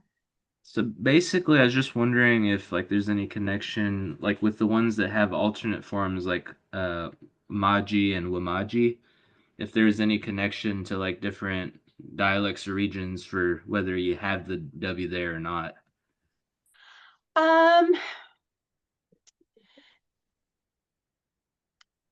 I just want to say that it is probably dependent on who you learned from. Because using these are speaker's preference. You know, some people used them and some people didn't. And we all learn from different people. So I can't say it's just specific to regions. I think it's just a mix, because we even have, you know, people down here that learned from people up there, up north. So I think it's just dependent on who they learned from. Okay, thank you. That's my answer, and I'm sticking to it. Okay, so we are going to do, what did I say, conjunct. Okay, guys, remember I had mentioned that the conjunct, we will conjugate the VAI verbs this way when we are using question words, which we will get to later, but in Bodewadmi, we do have the who, what, where, when, why, how much, or how many questions, just like in Chimokmon ways, but or if it's a complex sentence to where you have more than one verb, you actually end up conjugating the first verb in like the regular independent Maji pattern, but the second and each additional verb after that is conjugated in the conjunct form. Okay, with that being said, let's get to the conjunct form. We're still using the Maji pattern. So if you will recall, when you're conjugating verbs using the independent pattern, you do something to both the front and the back. The front for first, second, and third person singular, and the front and the back for first, second, third person plural, and just to the back side for the they on the fourth person plural. With the conjunct pattern, all the information on who is doing the action is on the back end of the verb. You don't do anything to the front of the verb. This is another pattern to learn and that you will want to memorize. Okay, so we still have our I leave, you leave, he or she leaves, we but not you leave, we all leave, you all leave, they leave, okay? Regardless of what verb you're using, it's going to be I, you, he, she, we but not you, we all, you, they. And then the verb changes or the meaning changes. It could be I go home or I'm sick or whatever. But so for conjunct, for Maji pattern, for I leave, it's Maji yan. For you leave, it's Maji yen. For he or she leaves, it's Majit with the T on the end of the verb. We but not you leave, where we're excluding someone, it's Maji yak. We all leave is Maji you go. Now we're including everyone. And then Maji yuck is you all are leaving, but we're excluding ourselves this time. And then Maji what, they leave. So you will become familiar with like these endings, and automatically when you see what, you're going to know that you're talking about they. So a good way to memorize this is yan, yin, ti, yak, you go, yuck, what. Does that make sense? Regardless of what verb we're using, you're going to have your I first, your you, your he, she, your we, but not you, we all, you all, and they. So familiarize yourself with in on the independent side is I, and yon on the conjunct side is I. G on the independent side is you. Yen on the conjunct side is you. And then wamaji or maji by itself is he or she, leaves. And then with the T behind it at the end, that's the conjunct for the same thing, he or she leaves. So then maji yak or gamaji men is what that would be, is equal to maji yak, we but not you leave. Maji you go is equal to gamaji men, we all leave. And then gamajim, which is you all leave, is equal to maji yuk. And then majik with the K on the end on the independent side is equal to maji what. They both equal they leave. Okay, I might have something here a little bit later where it puts them side by side where you can kind of see it, but I hope that's making sense. But you do need to memorize this pattern as well. Shelly, definitely. I think Ms. Lena again, I think the patterns and the equivalents make sense, but I don't know if I'm missing something or if anyone else might feel this way. I'm not sure if I missed what the conjunct form actually is versus the regular form. If you wouldn't mind briefly re-explaining, since I'm not remembering. Okay, so this is the conjunct right here that I'm showing, the yan, yin, ti, yak, you go, yuck, what. So if you were using a sentence and maji was not your first verb in the sentence, you would conjugate it this way. Got it. So if you were saying like when are you leaving, for example, I'm not good at making up sentences, but when are you leaving when being one of the question words. So that should automatically trigger you, okay, I have to do it Okay. in conjunct because I use the question Oh, words. Or if it's not the first verb in the sentence, if it's the second or the third. got it. So it's either one of the question words that triggers it as in a question, or in a sentence, it's not the first verb or even the main verb, right? Like it's one of the other verbs and you have to do it Correct. conjunct for. Got it. Okay. That's a new Correct. concept for me entirely. Thanks, Shelley. This is Thanks for your fascinating. question. You're helping so much because I possibly am not explaining it very well, but your questions and then, I kind of break it down. So I hope it's helping everyone. So I appreciate you. Oh, thanks, Shelley. Miigwech. I appreciate that so Uh-huh. much as well. And you're doing a fantastic job. So I'm loving it. Of course. Okay. Thank you. Thank you. Thank you. I appreciate that. Let's see. So I just gave you another example. So binjigay, our verb to clean. You see all the stuff is happening on the backside. It's still the yawn, yin, ti, yak, you go, yuck, and what. Okay. And just FYI, like, yeah, this gets into intermediate too, but like bean, anytime you see bin, that actually has to do with clean. And so anytime you see that prefix on the front of something, automatically it has something to do with clean. And then the chagay part is the actual action of doing something like with your hands. So that's how that verb works. Just FYI. And so here's giwe, to go home.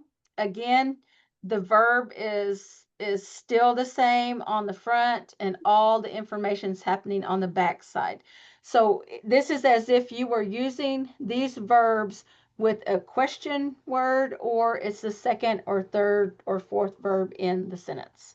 That's how you know when to use conjunct and not independent. Okay. Here's Wajanda, same thing, or Kikdo, which is he or she talks. Wajanda is he or she cooks. Is this pattern starting to make sense to you guys? Yes. Okay, I know it's a lot to take in, but it gets easier the more you do it. It took a minute for it to sink in for me. Okay, so here it is side by side. This is what the pattern looks like on the independent side.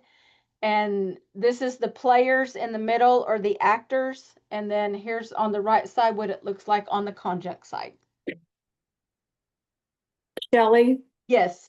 can you think of a simple sentence just as an example to show a multiple verb sentence? Oh, I need Justin. Justin's my sentence maker. I mean, just in English, that's fine. I just don't. Oh, okay. Let's see. I guess like I am going to go shopping. That would be one, right? Because you're the go shopping. is a verb. So you and have the two shopping. verbs in there. You have two Yeah. verbs in there. I am going to go shopping. Uh-huh. Yes, you have two verbs in there. So the going part is like jia. Uh-huh. So you would have to use the independent, but remember that's a irregular verb. So you would have to use the I would use the long form. So the nutta instead of just the n. And then so you said I am going To go shopping. to go shopping. Wow. So yeah, then that second one, that's like the same verb, kind of. Then that second one would look like on the right side. The first one would look like on the left side, except with the long form. Does that make sense? Do you understand that? So the shopping would be you'd use the conjunct form, correct? Because Yes. it's the second verb. Okay. Yes. All right. So, which would be like gish pinado, like, well, you could use gish pinado, which is like actually to buy something. So Our language is real descriptive. Sometimes we have words that mean more than one thing, but you won't always have a word to say a sentence. Like it's not word for word translated from Chimokmon ways to Potawatomi ways. I hope that makes sense. But Mhm. yes, that shopping would be conjugated on the conjunct side. Okay. All right. Okay. Okay. Okay. Final tips and takeaways. Remember, this form is used when you ask more complicated questions like who, what, where, when, why, how much, how many. It is also used when there is more than one verb in the sentence. The second and each additional verb is placed in conjunct pattern. Occasionally, you will hear the conjunct form in prayers and songs, and all the information about who is doing the action is on the back end of the verb. Learn this pattern and practice using the AI verbs from the list to better familiarize yourself with the conjunct form / pattern. I know I keep talking about like the question words, and we will learn the question words in class 2. So next week. So miigwech iyo on that one. Okay. Next, we are going to add another layer onto what you've already learned. We're going to talk about past tense and present tense and how it fits in with the Maji pattern. So we call them tense markers. And slideshow. And from the beginning. Okay. Past tense and future tense. And so here's our Maji pattern. Okay, so I don't know if any of you guys are going to catch this. So we have Jia here. And remember, I said that's an irregular verb and you need to use the long form. So this is not the long form, right? Because when you, that only counts, those changes only happen in the present. So you don't have to do that in the past or in the future. Okay?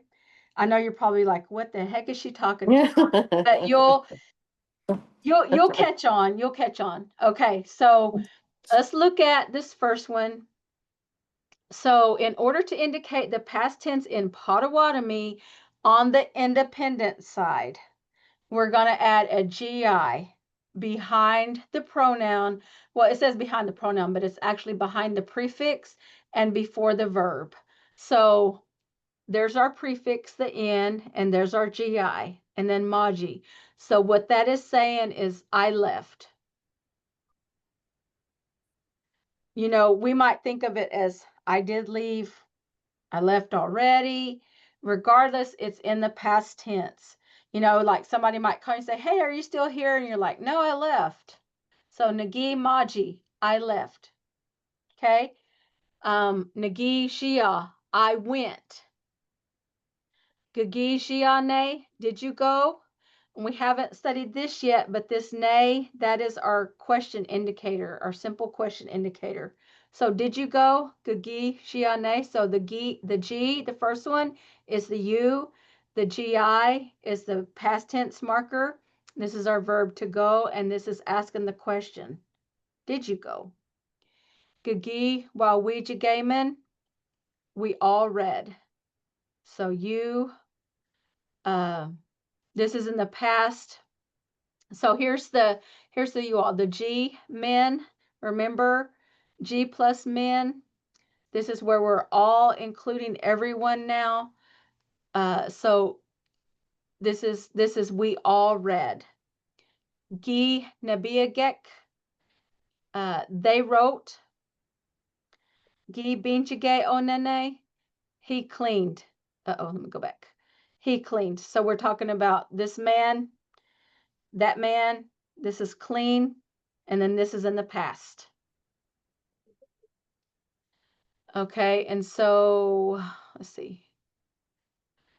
To indicate the future tense in Potawatomi, we add WI behind the prefix and before the verb. Also, we can be used to indicate a desired action. For example, he wanted to clean, but he just didn't, right? He really wanted to, but he didn't. But anyway, or at least that's the way it goes in my house. But so independent form still, Nui jia, I will go, because jia is our verb to go. N is I, WI is I will or I want to, I desire to, but that's what the we is future. Gui shiane, are you going to go? Nui maji, I will leave.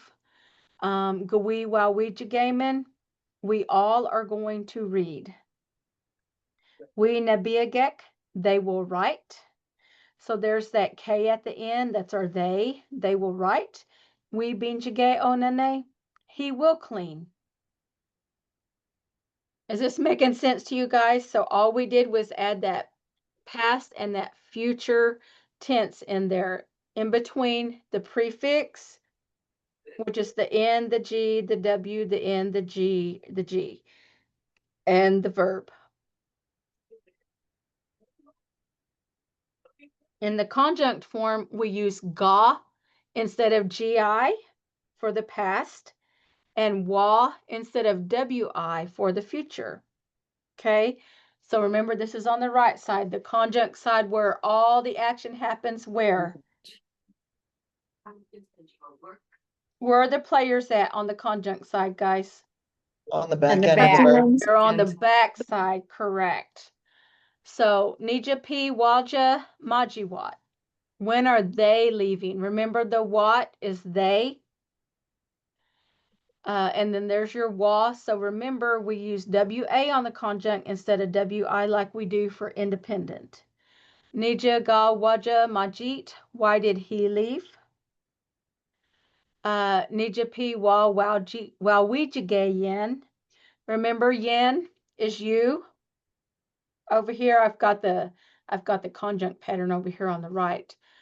So, and I've got the players in red. So what is the they on the first one, and T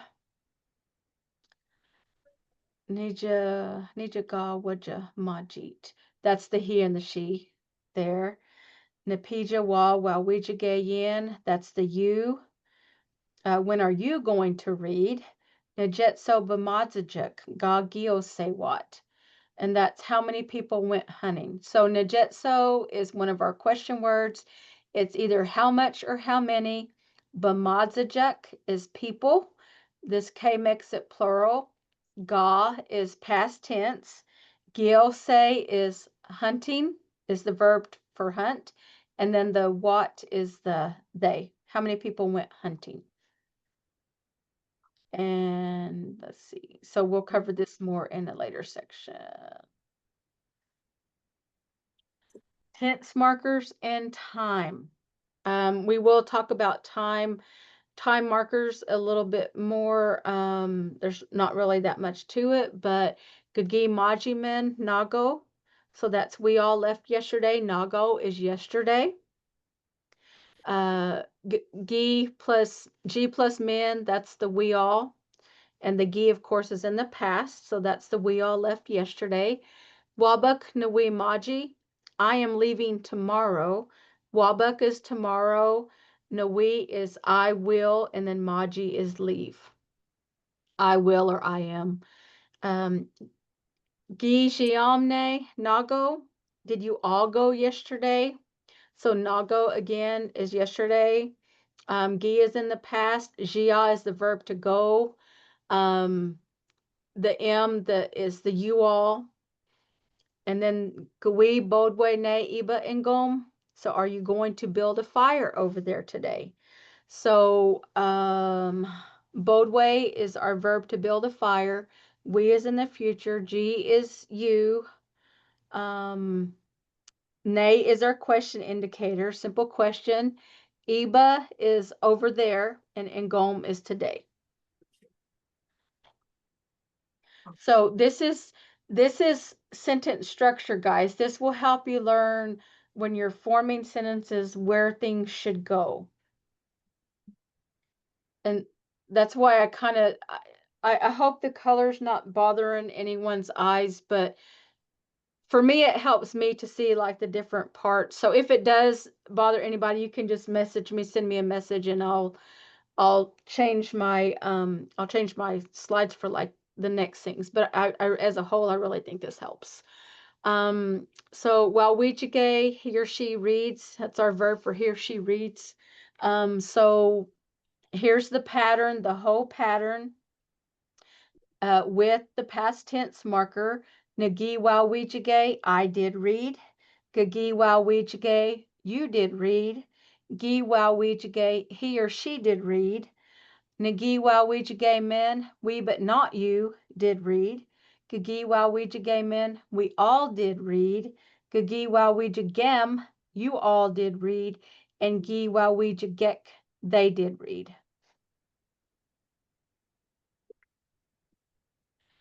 Okay, Shelley, and yes? Yes, it's Lena again. I had a quick question just with the time. When you had all the adverbs of time, like today and yesterday and tomorrow, I noticed those all came at the end in the previous slide. Do they usually go at the end, or are they variable depending on where you want to put them in the sentence? It is variable depending on the speaker. Okay. We say to put the most important thing out front. So again, here comes that little power play that we have, because it's up to us what is more important. Now, when we're studying here, when we're, doing some drills with the language, our director, he may have us make up sentences, and I guarantee you will all be different, because what might be important to him is not as important to me, and vice versa. But what you don't want to do is like put things in exactly the order that you would in Chimokmon way, because then it wouldn't. You have to translate it out Chimokmon way, but you should just always put the most important stuff out front. Okay. Okay. That's a good Thanks, question. Shelley. Great question. Miigwech. Let's see, we did that one. Okay, and this is just he or she visits. So again, you see we just inserted the past tense marker here. Otherwise, it's the same Maji pattern, the N, the G, nothing, or you could put a W on the front, the N plus men, the G plus men, the G plus M, and then just the K ending. So the only thing different in the Maji pattern is that we added the past tense marker. And so if we inserted a WI in there, it would be, I will visit, you will visit, he or she will visit, because we're talking about future. So it's that easy to change. So here's one with the future, but this one's guatemochke, which is our verb to fish. So you see it's the exact same pattern with just the future tense marker inserted, the WI. Now, do you guys remember so this is independent, if we were doing this in conjunct, what would that WI be? Instead of WI, it would be what? Do you remember? Gi? Show. It's still going to be a W, but it's not going to be a I. It's going to be a different letter. It'd be wa. Wa, correct. Okay. For conjunct, it's wa. For independent, it's we. For past tense independent, it's gi. For past tense conjunct, it's ga. Yep. So there's a lot of different little caveats that you have to remember. Michui is our verb for he or she works, and we have this with our future tense markers, but still, again, the regular Maji pattern. And what do we have next? So remember, GI is the past tense marker, WI is the future tense marker for independent. Continue to use different verbs to run through these patterns The more you do this, the easier it will be to remember. It will start to become second nature after a while. Okay. See how we doing on time. We got about 14 minutes, so I have one more PowerPoint for you. So this one is the structure of the language. And let me see, slideshow and from the beginning. Okay.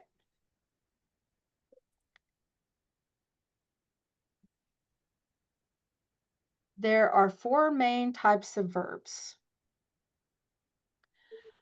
I will provide a brief overview for all verb types and verb forms, but for this basic class, we will focus solely on VAI verbs. So we have VAI, animate and transitive, which is what we've been looking at mostly this evening. That's where you have one animate thing that isn't transferring anything to anything else. What they're doing, they're not affecting anybody. I sit, I read, I watch, whatever it may be. But then you have your VIIs, which are inanimate and transitive.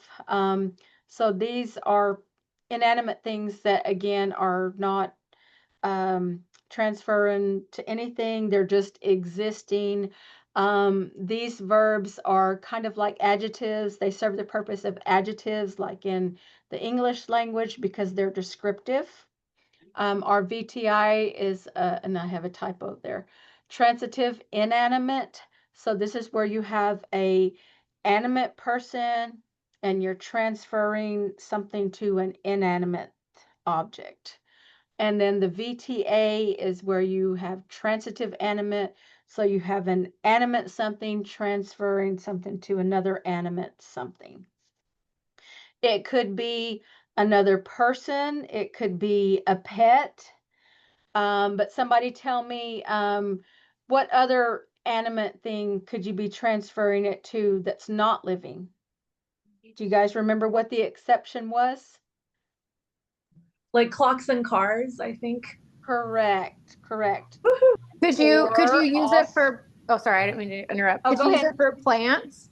Like plants are relative, so would that be animate? And yes, now plants are a little bit different because, yeah, we think of plants as living, because we water them, we feed them. But like the whole plant isn't animate. There might be a part of it that is, but we don't generally consider them animate. It's weird. I can't explain it. But yeah, they're not all animate. So Would But you like- say like ones you eat are animate versus ones that are just like, I don't know. no, I wouldn't even say that, honestly, because not even all the food is animate. It's just weird. Like, I don't know who decided what was animate and what wasn't, but yeah, it totally doesn't make sense. So I apologize. I don't have a really great answer for you. Shelley, Yes. is strawberries, they're animate, right?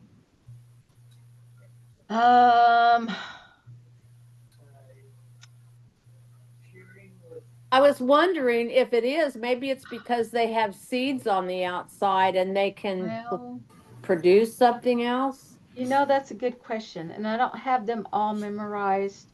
Ryan, do you recall if strawberries are animate? I don't. Sorry. Part of me wants to say yeah, but I'm thinking no. I can't remember. I can't either. I can't either. But I will find out before next class, or I'll probably email you guys. I could find out in the morning. Well, that's all right. It's not that important. Yeah, no, and see, that's what I'm saying. Like, it doesn't make sense, so you just have to remember. Mm-hmm. There are certain things that just make no sense, so you just have to remember. There's no rhyme or reason, rules, anything like that. Okay. I just checked my old notes from a class that I looked at that was recorded on YouTube, and there it said strawberries inanimate, but Inanimate. tobacco and corn and potatoes, for example, are all animate. Correct. Okay. I do know those things, yes, but I was thinking they were inanimate, but you want them to be animate, right? But yeah, okay. Thank you for that. We appreciate you for sharing that with us. Okay, animate and transitive, these are basic statement verbs where someone does something, but it doesn't directly affect anything else. I eat, you read, I sit, I talk, they count, and we cleaned. These verbs are often considered adjectives in English. They are descriptive verbs in Potawatomi. These are our I verbs. There are two main forms. It is something and they are something. You can use get with this verb. It is red, they are red. It's round, they are round. It's hot, they are hot. It's small, they are small. So this one is like supposedly like the easiest one because it only has two forms, but I always make it super hard for some reason, but it's either it is something or they are something. And this one is transitive inanimate. These verbs involve an animate living actor and an inanimate object, something non-living. So basically a person does something to it. Once you mention the object in the sentence, you have to use a TI verb or a TA verb. I eat it or them, I read it, that book. So what that last thing is meaning here in the purple, so as long as you're saying I read it or them or I read it, that book, but once you mention like the book, what the title is or what you ate, you no longer can, you have to change it to from a TI verb to a TA verb. That's what this means in purple. But we're not going to be doing that in this class, so you don't have to worry about that. I pick it or them. I look at it or them. I color it or them. You eat it or them. So the TI verbs, transitive, inanimate. So we just put the V in front. So VAI, VII, VTI, and then VTA. These are the monsters, the VTAs. There's so many of them and they do just crazy things. So this involves an animate person doing something to another animate person or animate object. Two people interacting. I talk to him, they talk to her, we talk to them. I read it to him, I touch you, you touch me. Also animate objects, certain foods are considered animate and spiritual things. So like again, earlier we said ceremonial items. So I smoke the pipe, him, her, this living thing. Okay, so we consider those animate. And like I said earlier, it could be you interacting with a pet. If you're talking about a car, remember we said a car was animate too, or if you're talking about ribbons or feathers. So you have to pay attention to like the players, animacy, inanimacy to know how to speak correctly. Types of verbs. So independent, basic verb structure, often used for statements and asking simple questions. So always remember the VAI, probably the easiest, simple statements or simple questions.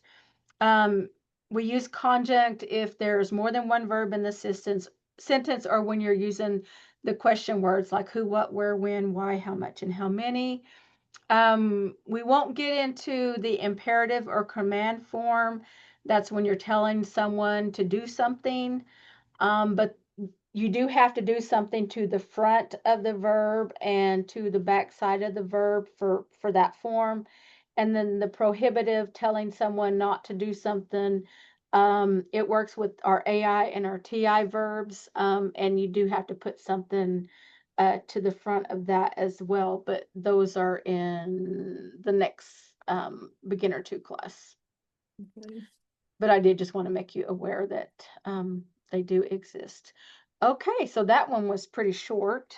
And that takes us to the end of class today. Any comments or questions? Now I can see my chat box. And I apologize, guys, for I don't have it on hand, but I think it was from Justin Neely. If you're asking about the video, I took the notes on regarding animate and inanimate. So guys, yes, I sent you the YouTube link in an email. I think it was yesterday, maybe.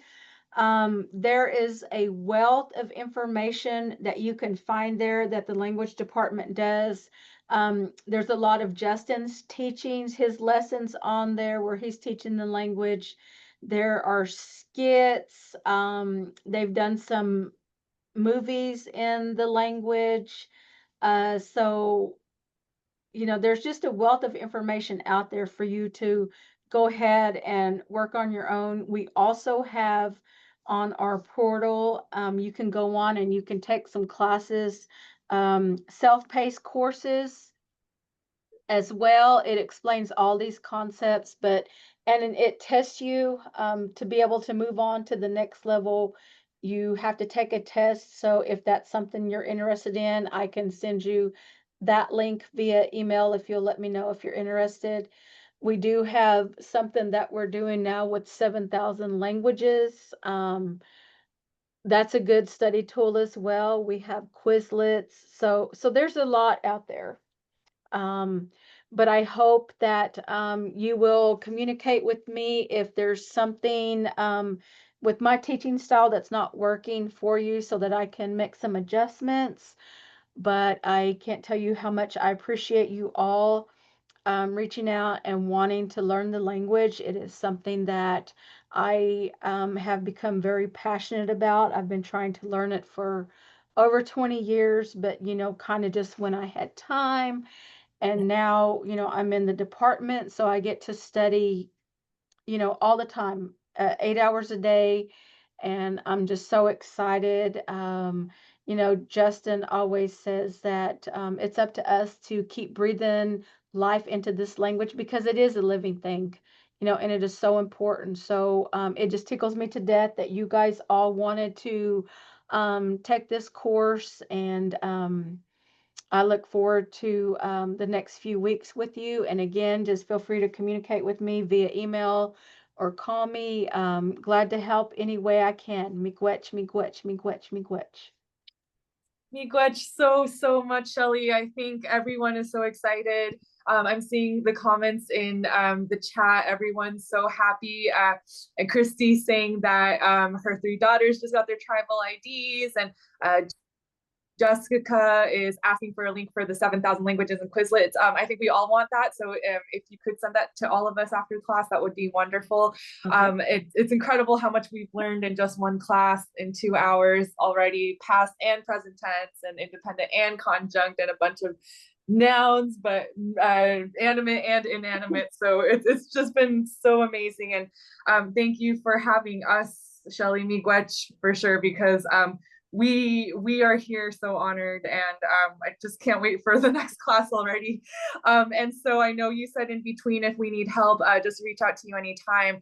And I think you mentioned something about if we need extra practice or help, contact you for private classes. If you wanted to briefly say what your best availability would be so that we could just plan ahead, that would also be great. Miigwech, Shelly. Okay. Pretty much, I'm available anytime except for Wednesdays about 11:30 to 1. I'm gone. We're teaching the elders. And then we have a in-person and online intermediate class that Justin is teaching on Thursdays at 3 o'clock. So we're usually in that class as well. So unless I've scheduled off or something, like any other time, 8 to 5, is good. Okay.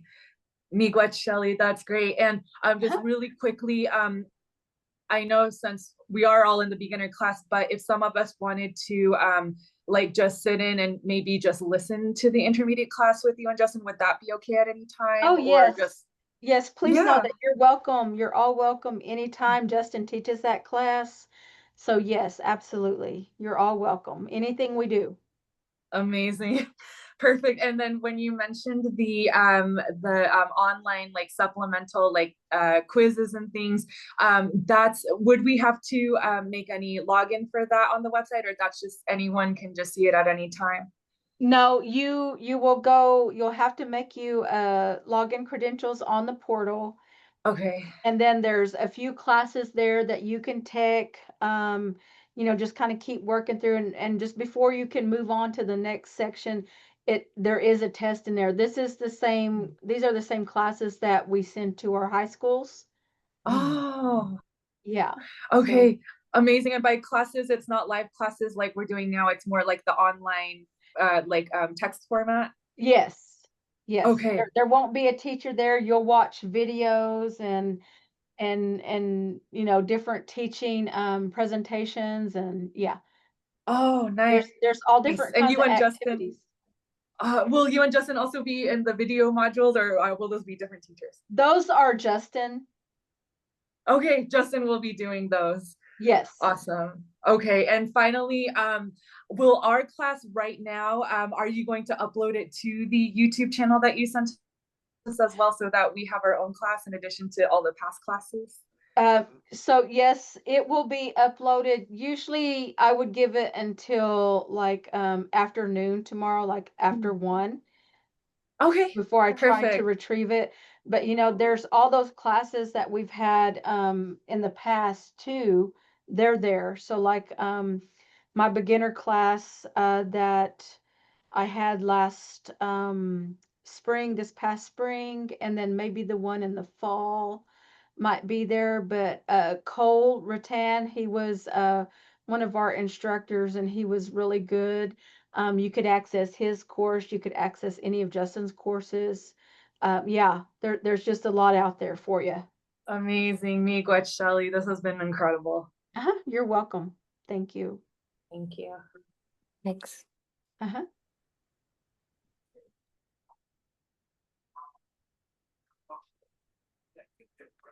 Okay, if no one has anything else, I'm going to go ahead and shut down for this evening. And again, miigwech, and I look forward to visiting with you all again next week.